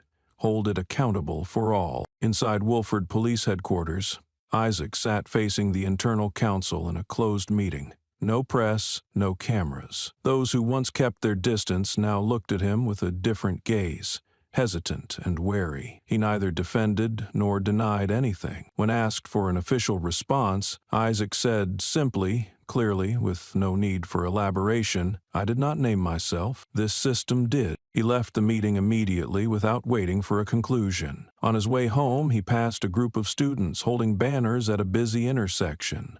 "If Elijah is my son, I would stand up too." At City Hall, phones began ringing incessantly. The city's communications staff sifted through emails requesting responses, with hundreds of mentions of Riley, Elijah, and Isaac flooding social media every minute. The atmosphere in the senior officials' meeting room thickened like dense fog. Everyone knew the situation was slipping out of control. Harold Crane sat at the head of the table, hand never leaving his expensive fountain pen, eyes closed, not from fatigue but weighing a sacrificial plan. This time, the one to be brought down was the person who had been most uncooperative with him. The public began taking to the streets.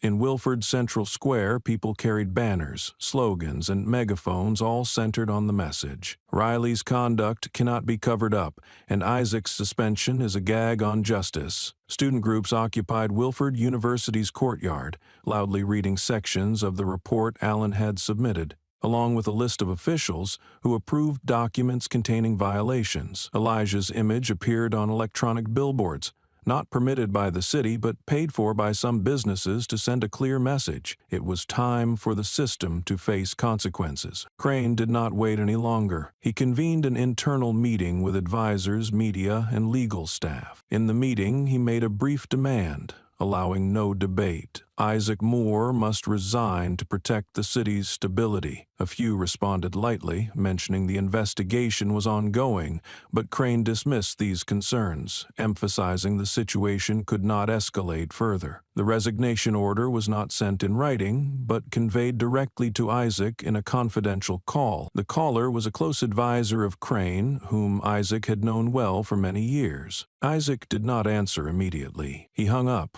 sitting alone in the old office, the light from the window shining on the unopened file box still inside the building. Resigning was not something he had ever considered, but now silence was the only thing he kept in a battle that had dragged his son into the whirlpool of hatred and reputation. Outside, news outlets continued intensifying coverage. Some conservative sites began releasing articles attacking Isaac, focusing on old cases from his tenure handling internal police misconduct. Though those cases had been resolved, in times of public unrest, any weakness could be exploited. Those once standing on the fence were forced to pick sides. The federal inspectorate announced it would hold a public hearing within 3 days. They confirmed summoning Riley, Crane, and Isaac to testify directly before the committee. This news further heated the situation. Public opinion was divided, this time into two extremes. One side demanding that Isaac reveal the whole truth publicly,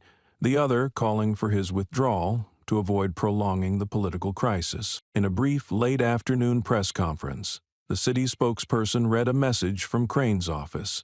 Expression unchanged. Wilford City is going through a sensitive period. We call on all parties to remain calm, respect procedures, and cooperate with investigators. All personnel decisions will be made in the common interest. The last sentence was like a cold cut. Though no one spoke it plainly, everyone understood Isaac was being pushed to his breaking point. At home, Elijah quietly folded the newspaper showing his father being asked to step down. He did not ask questions or seek explanations. He only knew that in this world, sometimes doing right must be paid for like a crime. And when the truth begins to be heard, the first thing people do is demand that those daring to speak be silent. The morning at the Wilford Police Department was strangely dull. No sirens, no ringing phones, not even the faint laughter from the technical team. The third-floor hallway, where the chief of police's office was located, carried a heavy atmosphere, as if everyone anticipated what was about to happen, merely waiting for the key person to step out. On Isaac Moore's desk lay a thick envelope sealed in red,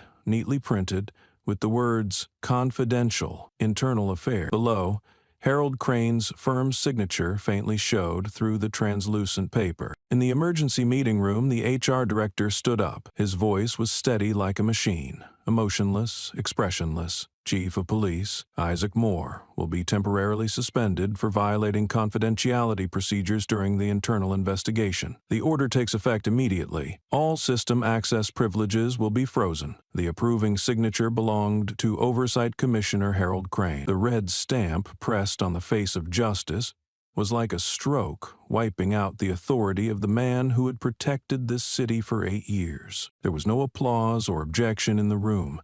Some officers turned their faces away, some looked down at documents pretending to read, a few blinked lightly, not from surprise but relief. They were the ones who had long awaited this day. Others neither knew whether to feel sadness or relief, only a sharp ache in their chests. Isaac sat still, like a rock in the storm. He neither nodded nor shook his head. When the session ended, he quietly stood up, opened a drawer, took out a small cardboard Bodex, and began placing his personal belongings inside. An old pen, a photo with Elijah when the boy received a scholarship in 4th grade, a black leather notebook that had accompanied him through 3 department chiefs. Not hurried, not regretful. When only his silver badge remained, he paused longer, then placed it on the desk without a sound. Outside, the police PR office had prepared a press release for the media. The bold headline read, "Wilford Police Department does not tolerate any procedural violations, even if committed by the highest-ranking officer." The content emphasized that Isaac Moore's actions might affect the fairness of the investigation and undermine internal trust. The wording was cold, stripped of context, ignoring merits, targeting exactly who needed to be removed. The news spread like lightning. Most regional TV channels simultaneously reported, "Wilford Police Chief, suspended," showing Isaac leaving the office carrying a box, face expressionless. Some news outlets began questioning, is this the consequence of his disclosure of documents related to Riley's case? Others interviewed city officials who gave evasive answers. All personnel must comply with procedures without exception. On social media, public opinion is split clearly. One side wrote, "Breaking the rules is unacceptable, even if he had reason." The other retorted, "The only person brave enough to expose the system is silenced. Wilford is removing the good under the guise of compliance." Posts supporting Isaac garnered tens of thousands of shares. A photo of him placing his badge on the desk circulated with the caption, "When one remains silent to the end, that is when the whole system trembles." No one knew what Isaac was thinking, yet even after being removed from the top position, he offered no explanation, no correction, no justification. Silence became his final weapon, and also how he preserved his dignity before the real battle began. Elijah sat on a bench in front of Wilford Police Headquarters, leaning against his backpack, eyes staring fixedly at the entrance. He had arrived early, didn't ask anyone, and didn't announce himself. The gatekeeper recognized the boy but dared not ask why. The name Elijah Moore was no longer unfamiliar, but it was only mentioned with pitying looks or slight headshakes as if avoiding speaking of something too significant. A gentle breeze blew his cap off his lap onto the ground. Elijah did not pick it up. When the glass doors opened, his father stepped out. Isaac held a small box containing only a few personal items. No one accompanied him. No officers saw him off. He walked slowly, upright, but each step seemed to carry the weight of a collapsing system. Elijah stood, gripping the strap of his backpack so tightly it turned white. Isaac stopped upon seeing his son waiting. They looked at each other silently for a few seconds. Elijah's eyes widened slightly, not from surprise, but from not knowing how to begin the questions. Isaac placed the box down, looked at his son, and gave a faint smile. That smile contained no joy. It bore the color of helplessness, a chilling calm when one has nothing left but must still stand tall. "So they fired you, Dad?" Elijah whispered, eyes still locked on his father's face. Isaac nodded, no explanation, no justification. His eyes were red but not teary. Elijah tried to stay composed, lips pressed tight, shoulders trembling slightly. Then suddenly, as if he could no longer bear it, he turned away, wiped his eyes, but tears still ran down his cheeks. He bit his lip, voice choking. "Have they really won, Dad?" Isaac did not answer immediately. He bent down, picked up the cap from the ground, dusted it lightly, and placed it on his son's head. One hand rested on Elijah's shoulder, squeezing firmly. The silence between father and son was like a sigh lasting years. Then Isaac quietly said, "No one wins. Only those who don't give up make it to the end." Elijah nodded softly, but no longer hid his feelings. The bitter grief was no longer something to keep secret. He no longer needed to play the strong role as before. Right in the lobby of the headquarters, where his father had daily entered as the last guardian of the city's justice, was where he deeply understood loss. Not loss of rank, not loss of power, but the feeling of having one's voice taken, being silenced amid a silent crowd. Inside the building, several eyes from upper-floor windows watched. No one spoke or greeted, but one of them was someone who had sworn allegiance under Isaac, now keeping silent to keep their seat. Elijah looked up as if fully aware of that. His gaze sharpened, no longer wet. Something in Elijah had just awakened, not from lessons or books, but from witnessing the strongest man in his life being pushed out of a place that should have belonged to him. Isaac lifted the box, gestured for his son to follow. Father and son left the steps, crossed the stone courtyard, and walked out onto the street. A nearby reporter silently raised a camera, capturing the moment. Elijah tightened his backpack strap while turning back to look. The photo was posted online hours later with Elijah's exact words when asked about his feelings. "I don't cry because my father failed. I cry because justice has no home." The phrase spread rapidly. Some called it a declaration. Some called it an indictment. But to Elijah, it was simply the first truth he learned in life. Not from books. Immediately after Isaac Moore was suspended, Ava knew time was running out. She sat in the small kitchen, reopening an old mailbox locked for years, pulling out a velvet-covered audio recorder. It contained a conversation between her husband and Riley Sr., recorded nearly 3 decades ago, weeks before he died during a mysterious pursuit. Ava had brought this tape to many places, but no one dared touch it. Now, after witnessing Isaac's son humiliated and Isaac himself removed from the system, she understood this was the only and final moment. She contacted an independent television station that had once interviewed her in a report about families who lost loved ones to abuse of power. The recording was sent with a handwritten letter saying, "They have forgotten us for too long. I only need someone to listen once more." When the tape was checked and verified, the editorial team fell silent. The voice on the recording was clearly Riley Sr., cold and direct, without evasion. If that kind survives, sooner or later it will challenge us. Handling it quickly is good for the city. What seemed a casual phrase, when placed in context, the speaker, a senior officer, and the listener, a victim who died shortly after, became something entirely different. The phrase, "handling it quickly," was no longer official protocol, but evidence. The press described the statement in one word: cruel. Independent reporters immediately launched verification, checking voice matches and cross-referencing service records. Everything matched perfectly. Initially, major newspapers hesitated, but as views surged and angry comments flooded social media, they were forced to publish articles, albeit cautiously using the word suspected. Meanwhile, another figure emerged from the shadows. Ava, a young officer who had served under Riley, approached Ava's group. He carried an old file with folded, stained edges, a copy of an internal report from last year,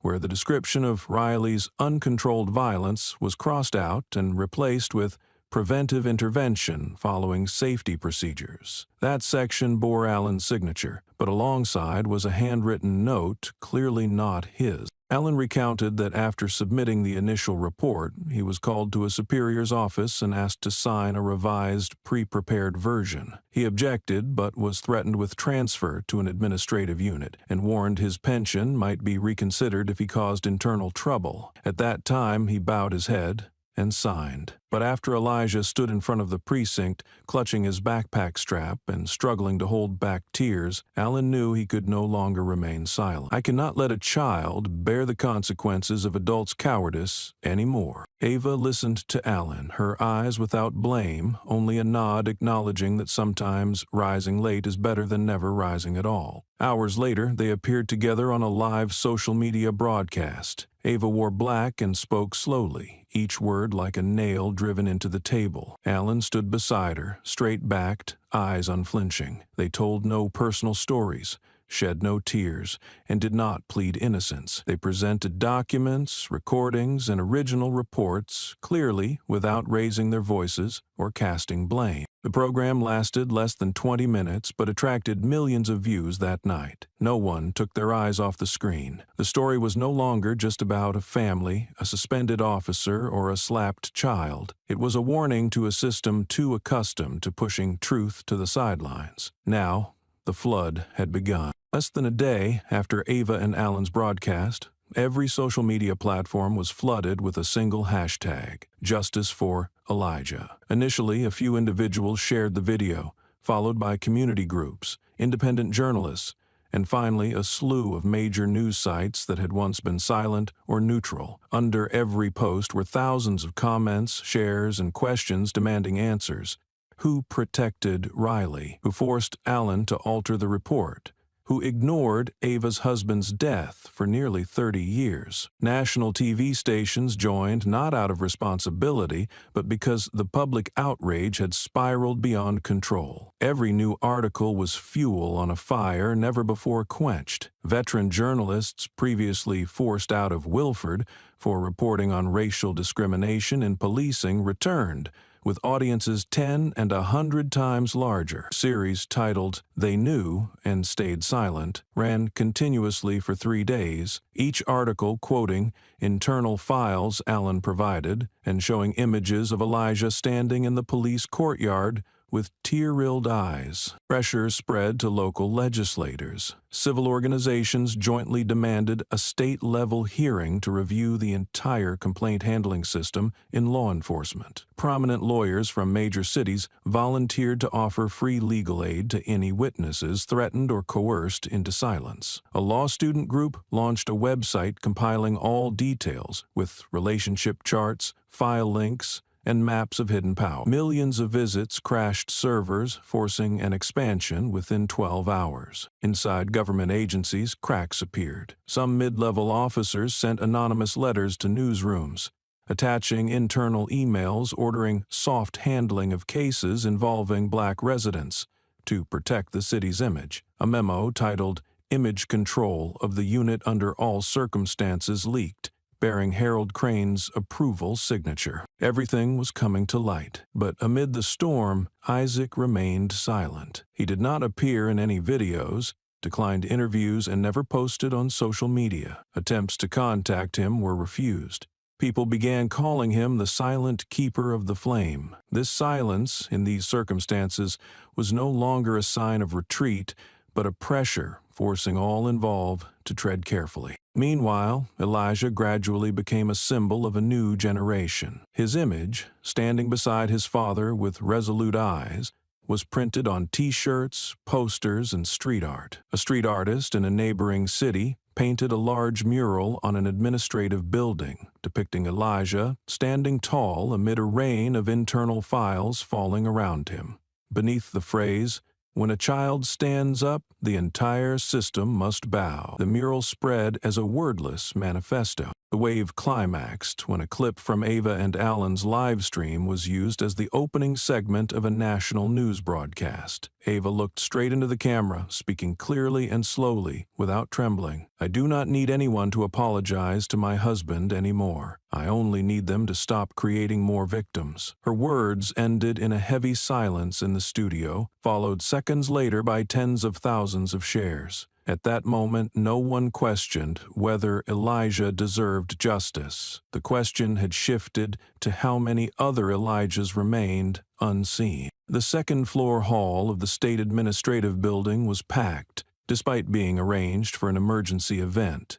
At the front, a long table draped with a white cloth hosted the Federal Oversight Board, sitting upright as if awaiting a trial rather than an internal hearing. On the left were representatives of human rights organizations, on the right, the press, with cameras positioned in every corner.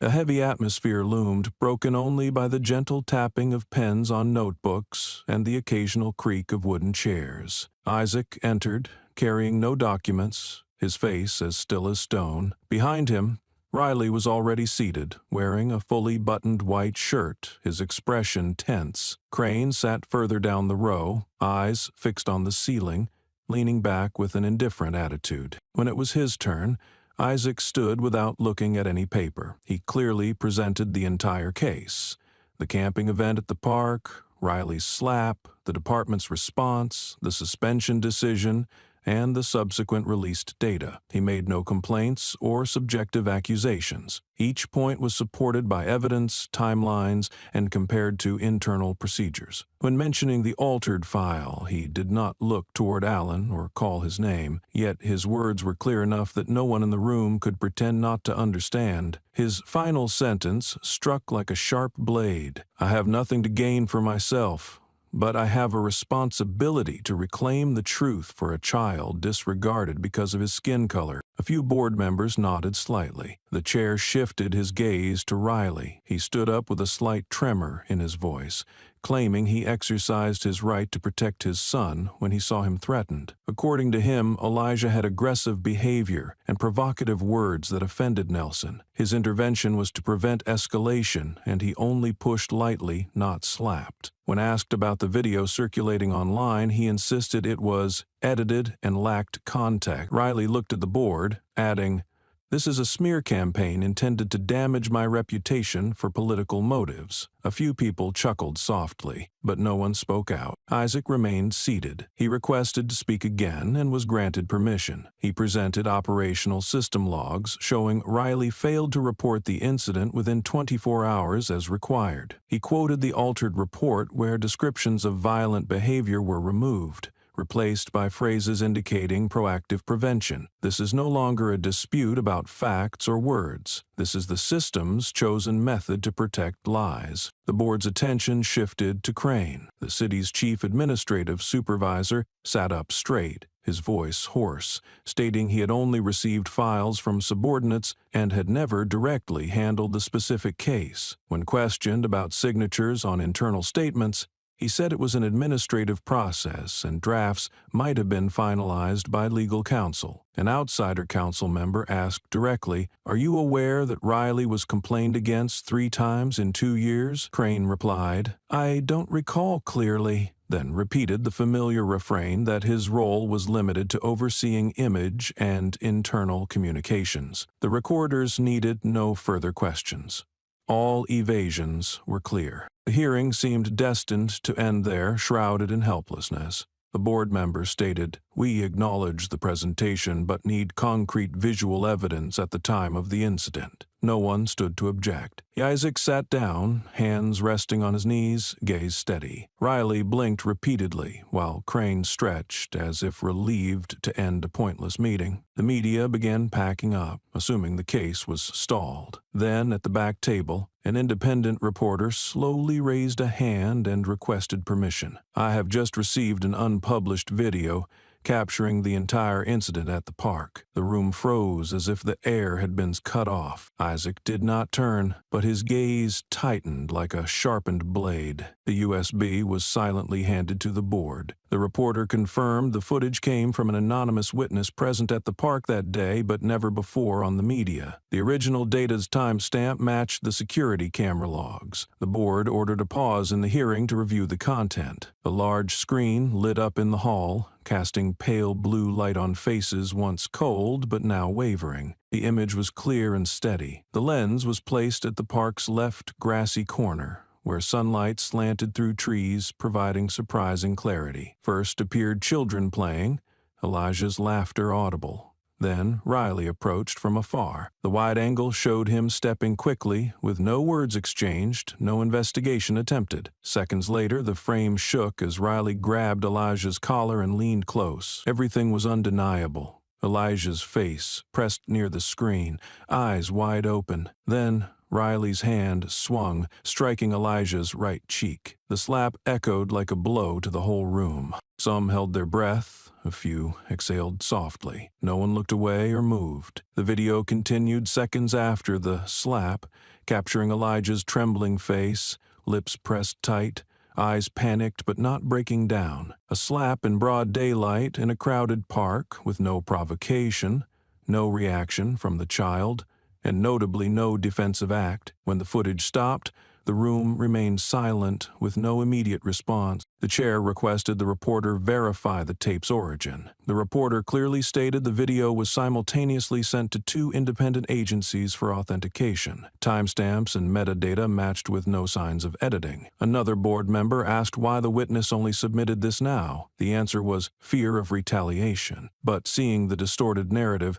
they could no longer remain silent. Riley hung his head, hands twisting, face pale. He no longer argued or defended himself. The man who had denied everything was now undone by his own undeniable act. Crane leaned forward, about to speak, but the board signaled for order. One member asked directly, "So now, who is truly damaging the police's image?" Isaac remained still, hands on knees, eyes fixed on Riley. His gaze was neither angry nor disdainful, but a mature silence that disoriented his opponent. To him, this hearing was no longer about right or wrong.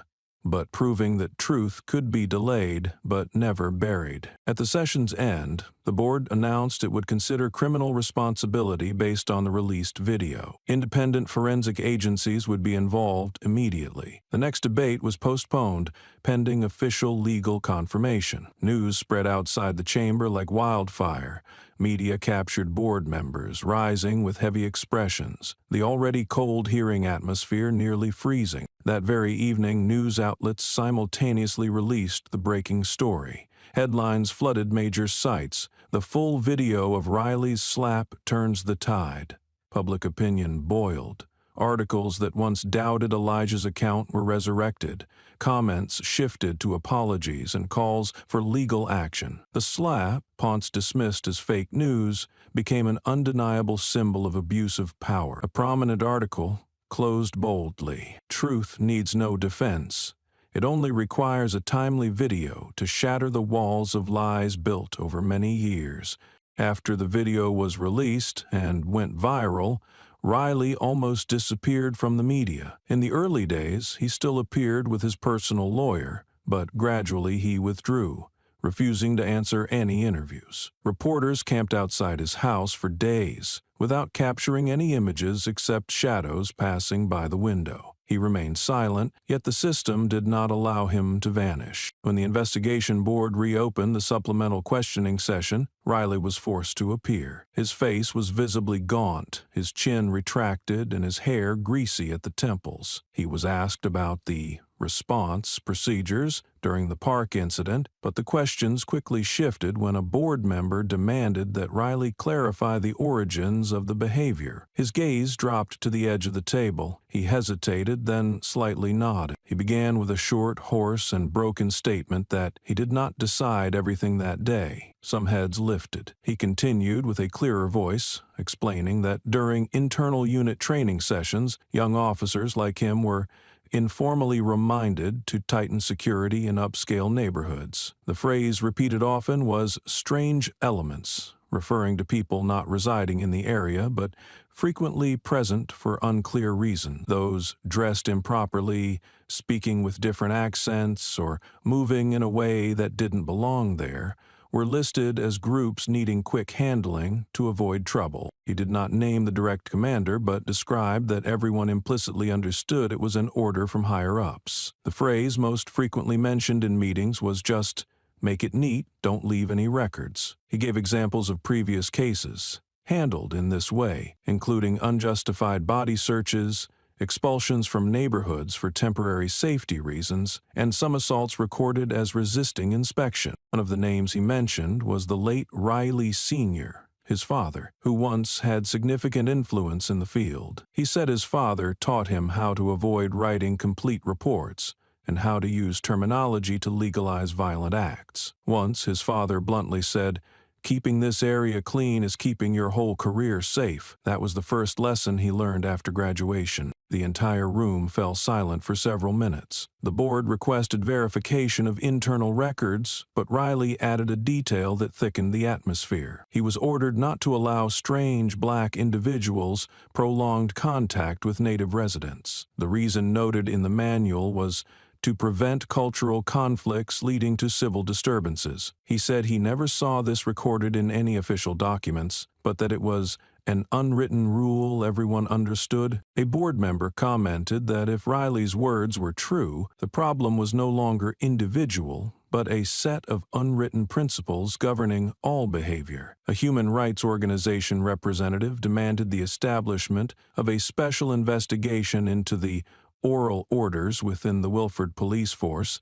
and the retrieval of all training content from the past decade. The media immediately caught on. News outlets ran headlines, "Riley exposes secret order, harsh treatment of strange elements." Some former officers serving in Wilford confirmed having heard similar phrases, but lacked evidence to speak out at the time. One bluntly said in an interview, "If Riley is guilty, there's an entire system behind him convincing him he's innocent." Riley was removed from the hearing as a temporarily cooperating witness, awaiting an independent criminal investigation. No one escorted him out of the building. Security personnel avoided looking at him, as if even guarding a soon-to-be exposed person made them feel dirty. Isaac sat in the adjacent waiting room, not attending that questioning session, but as he stepped into the hallway, he paused to watch Riley's shadow disappear into the elevator. No words, no insulting glances. His gaze was the only thing Riley could not bear, because it needed no words. The question seemingly dropped into the tense air and hit the core absolutely. A board member placed his hand on the table, looked Harold Crane straight in the eye, and slowly read each word. "How much do you know about the death of Riley Sr. and the 1993 incident involving a man named Charles Graves?" No one in the room moved. Crane hesitated, then gave a slight smile as if facing an old joke, but the board's eyes did not leave him. No one laughed, and at that moment, all remaining noise in the room vanished. Crane adjusted his tie, sat upright, and spoke, evenly, so that he no longer remembered details of a case over 30 years old, that he had only been a district legal advisor then, not directly involved in investigation or administrative decisions. According to him, all related documents had been stored and handled per procedure, decisions made based on police reports without personal interference. A federal investigator interrupted, placing a blurry photocopy on the table marked in red at the bottom. It was a 1993 internal memo, underlining "Internal handling, avoid media spread." The handwriting was verified as Crane's. When asked for an explanation, he claimed it was a common administrative phrase at the time, not reflecting an intent to conceal or cover up any wrongdoing. An outside congresswoman stood, her gaze steely. She asked a legal advisor not directly involved in the investigation why sign the final comprehensive report with the note, "Content agreed." Crane appeared flustered, mentioning possible lax office decentralization or being asked to sign administratively.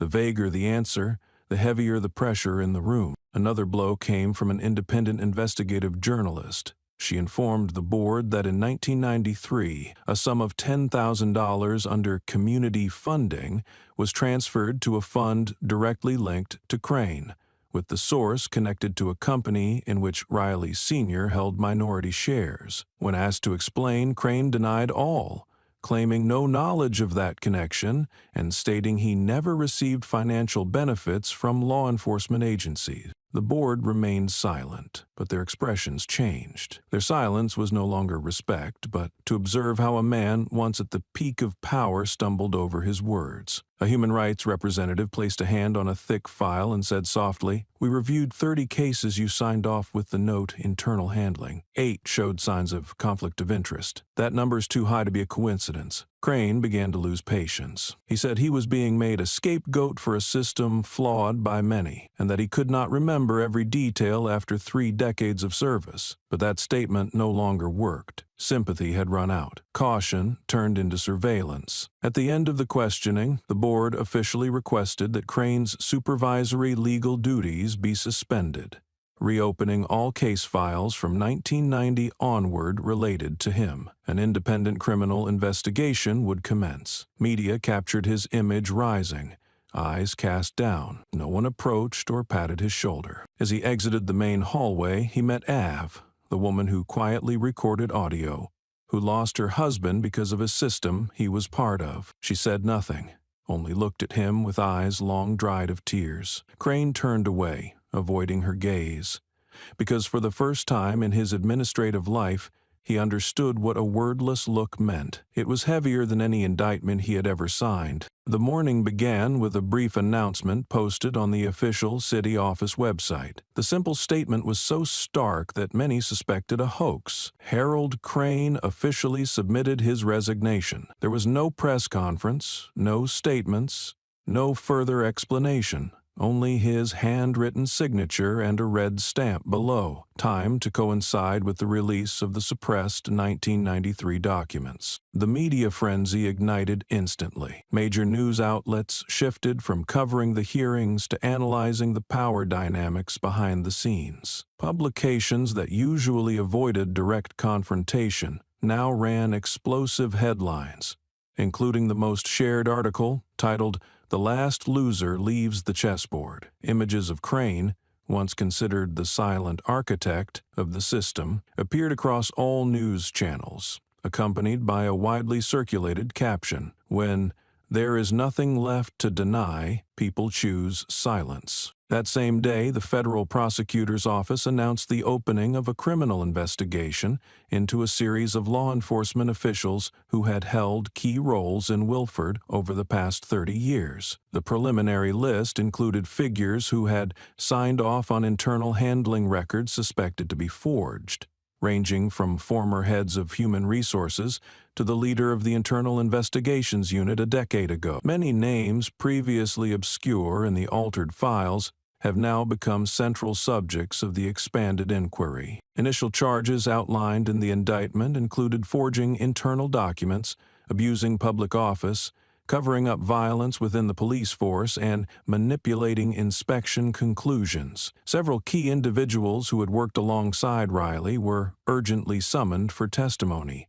Among them were at least 2 former deputy administrative supervisors, believed to be the link between verbal orders and official paperwork. Riley was no longer outside the legal vortex. Following the release of the video and his admission to physical actions driven by covert orders, he lost all protection. His original defense lawyer requested to withdraw due to ethical conflicts. A court-appointed attorney took over and announced Riley would be prosecuted on charges including assault on a minor, abuse of power, obstruction of investigation, and providing false information in official records. The preliminary trial was scheduled to open within 2 weeks. The system, once tightly held by Crane, began fracturing at every link. Internal documents dating back to Riley Sr.'s era were ordered reopened to investigate criminal accountability for incidents previously ruled as operational accidents. A dedicated task force was formed to review all complaints dismissed over the past decade,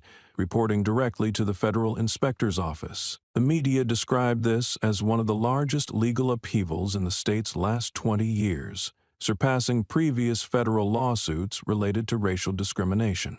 Evening broadcasts devoted full coverage to tracking every development of the investigation. Every act of evasion now counted as evidence. Every past silence was deemed complicity. A single line appeared on national news screens: "No introduction, no explanation, no one is above the truth." In that moment, every chair once considered untouchable faced a very human reckoning, the consequence of actions and the moment they were exposed. And once set in motion, the wheel of justice would not stop halfway. While the media focused on the list of senior officials facing criminal investigation, a quieter yet equally significant development unfolded inside the Wilford Police Department. In a closed meeting room, the acting police chief summoned all unit commanders to announce an unprecedented move: the establishment of an independent reform task force coordinated externally, aimed at overhauling the entire operational and internal handling system. This announcement came without fanfare or empty promises.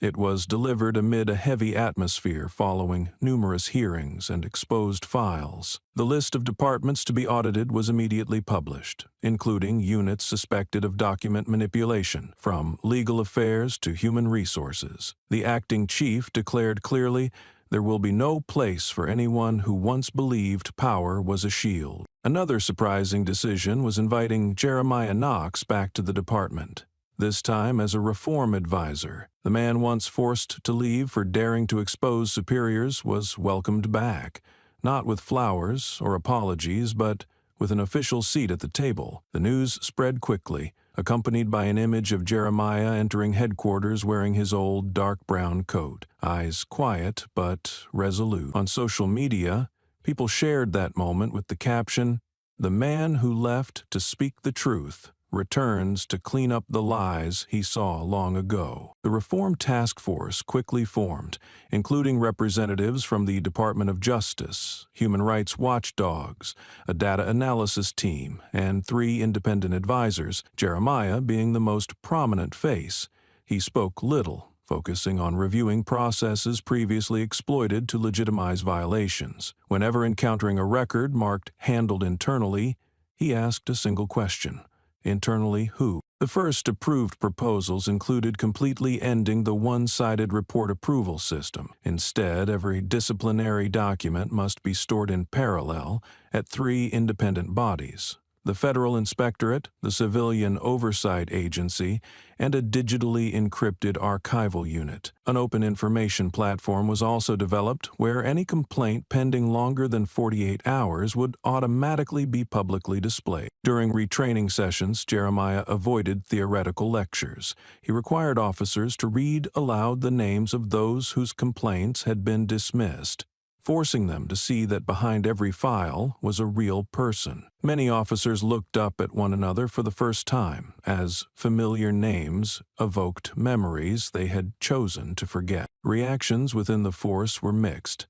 Some veteran officers resigned early, deeming the approach an insult to their professional experience. However, many others spoke out for the first time. "I'm not leaving because I want to stay and prove I'm a cop, not a guard for wrongdoing." The division began forming, not by seniority, but by awareness and courage to confront the past. The day after the first meeting, Jeremiah was invited to speak in the main hall. Standing before hundreds of old and new colleagues, hands empty, gaze direct, voice steady and brief, he said, "I didn't come back to be forgiven. I came back to help this place deserve a chance to start over." The hall fell silent. There was no applause, only quiet acknowledgement that something was truly changing. And this time, no one could turn away. Elijah sat at his desk, the late afternoon light filtering through the foggy window streaked with raindrops. His laptop was open, but he had only typed the first line: "I was beaten for smiling, and they did not know who my father was." It was not meant to evoke pity, nor was it a reproach. It was the first truth Elijah chose to begin his story, unembellished and unsparing. He recounted the camping trip as if it had happened just yesterday, a small joke,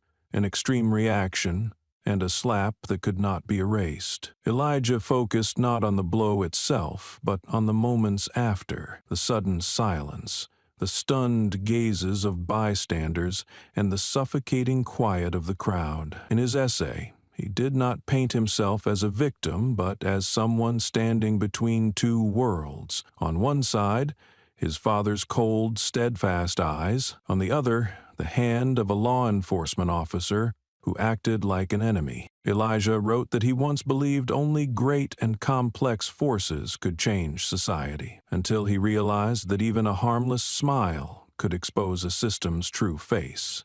He mentioned Ava, the woman who stood up for him with nothing but old memories and courage, and Jeremiah, who needed no title to do what was right. The clearest memory Elijah held was not the slap, but the moment his father laid down his badge without a word. That silence made Elijah realize real power did not come from shouting, but from choosing not to yield, even when forced into silence. He described fear not as fear of fists, but of being treated as invisible, and that hurt deeper than any bruise. When writing about his father, he did not call him a hero.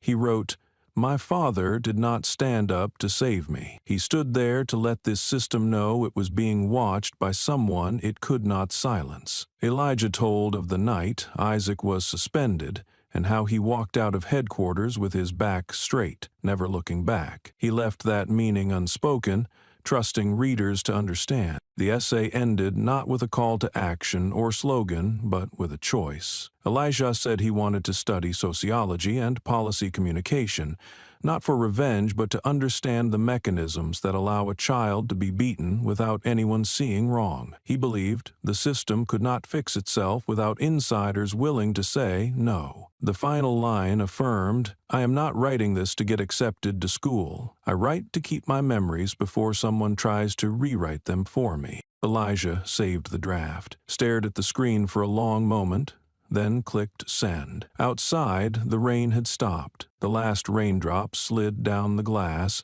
leaving a clear streak, as if something once weighed down was beginning to wash away. When the list of those under criminal investigation was released, the media's focus instantly turned to one person, Isaac Moore. They awaited his press conference, a symbolic speech, the emergence of a figurehead for the fight against police abuse. But Isaac said nothing. Interview requests filled his inbox, national outlets competing to pay for minutes of footage. His representative once suggested holding a public speech at the park, the site of the slap, as a way to reclaim justice visually. Isaac only shook his head. He refused all calls, did not appear at any forums, and former colleagues could not reach him. A week after Harold Crane's resignation, social media exploded over a single post. On Isaac's old personal page, dormant for over a year, appeared a brief status. "I don't need my child to be respected. I need him to live as a normal child." There were no images, hashtags, or comments.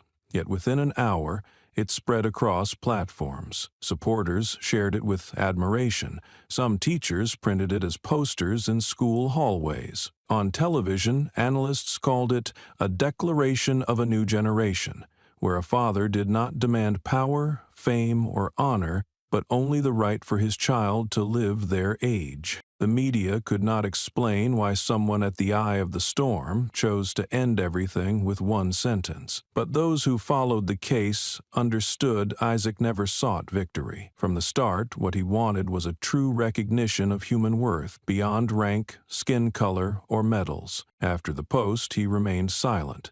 A close friend revealed that Isaac began volunteer work at a counseling center for abuse victims under a different name. He sought no recognition and refused payment. Once invited to speak in a criminal justice class, he declined but sent a handwritten note to the instructor. "Don't teach students to be good cops. Teach them not to become bad cops." No honors awaited Isaac Moore. Yet every week, people visited Wilford Park, standing silently before a newly placed plaque behind the trees. Inscribed were words he once wrote, with a small line below, "Excerpt from a father." Instead of leading a movement, Isaac withdrew from the spotlight. But that withdrawal became a full stop, not for a story of violence, but for the journey to reclaim a child's right to peace, through the calm and silence of a father who had endured the deepest wounds the system could inflict.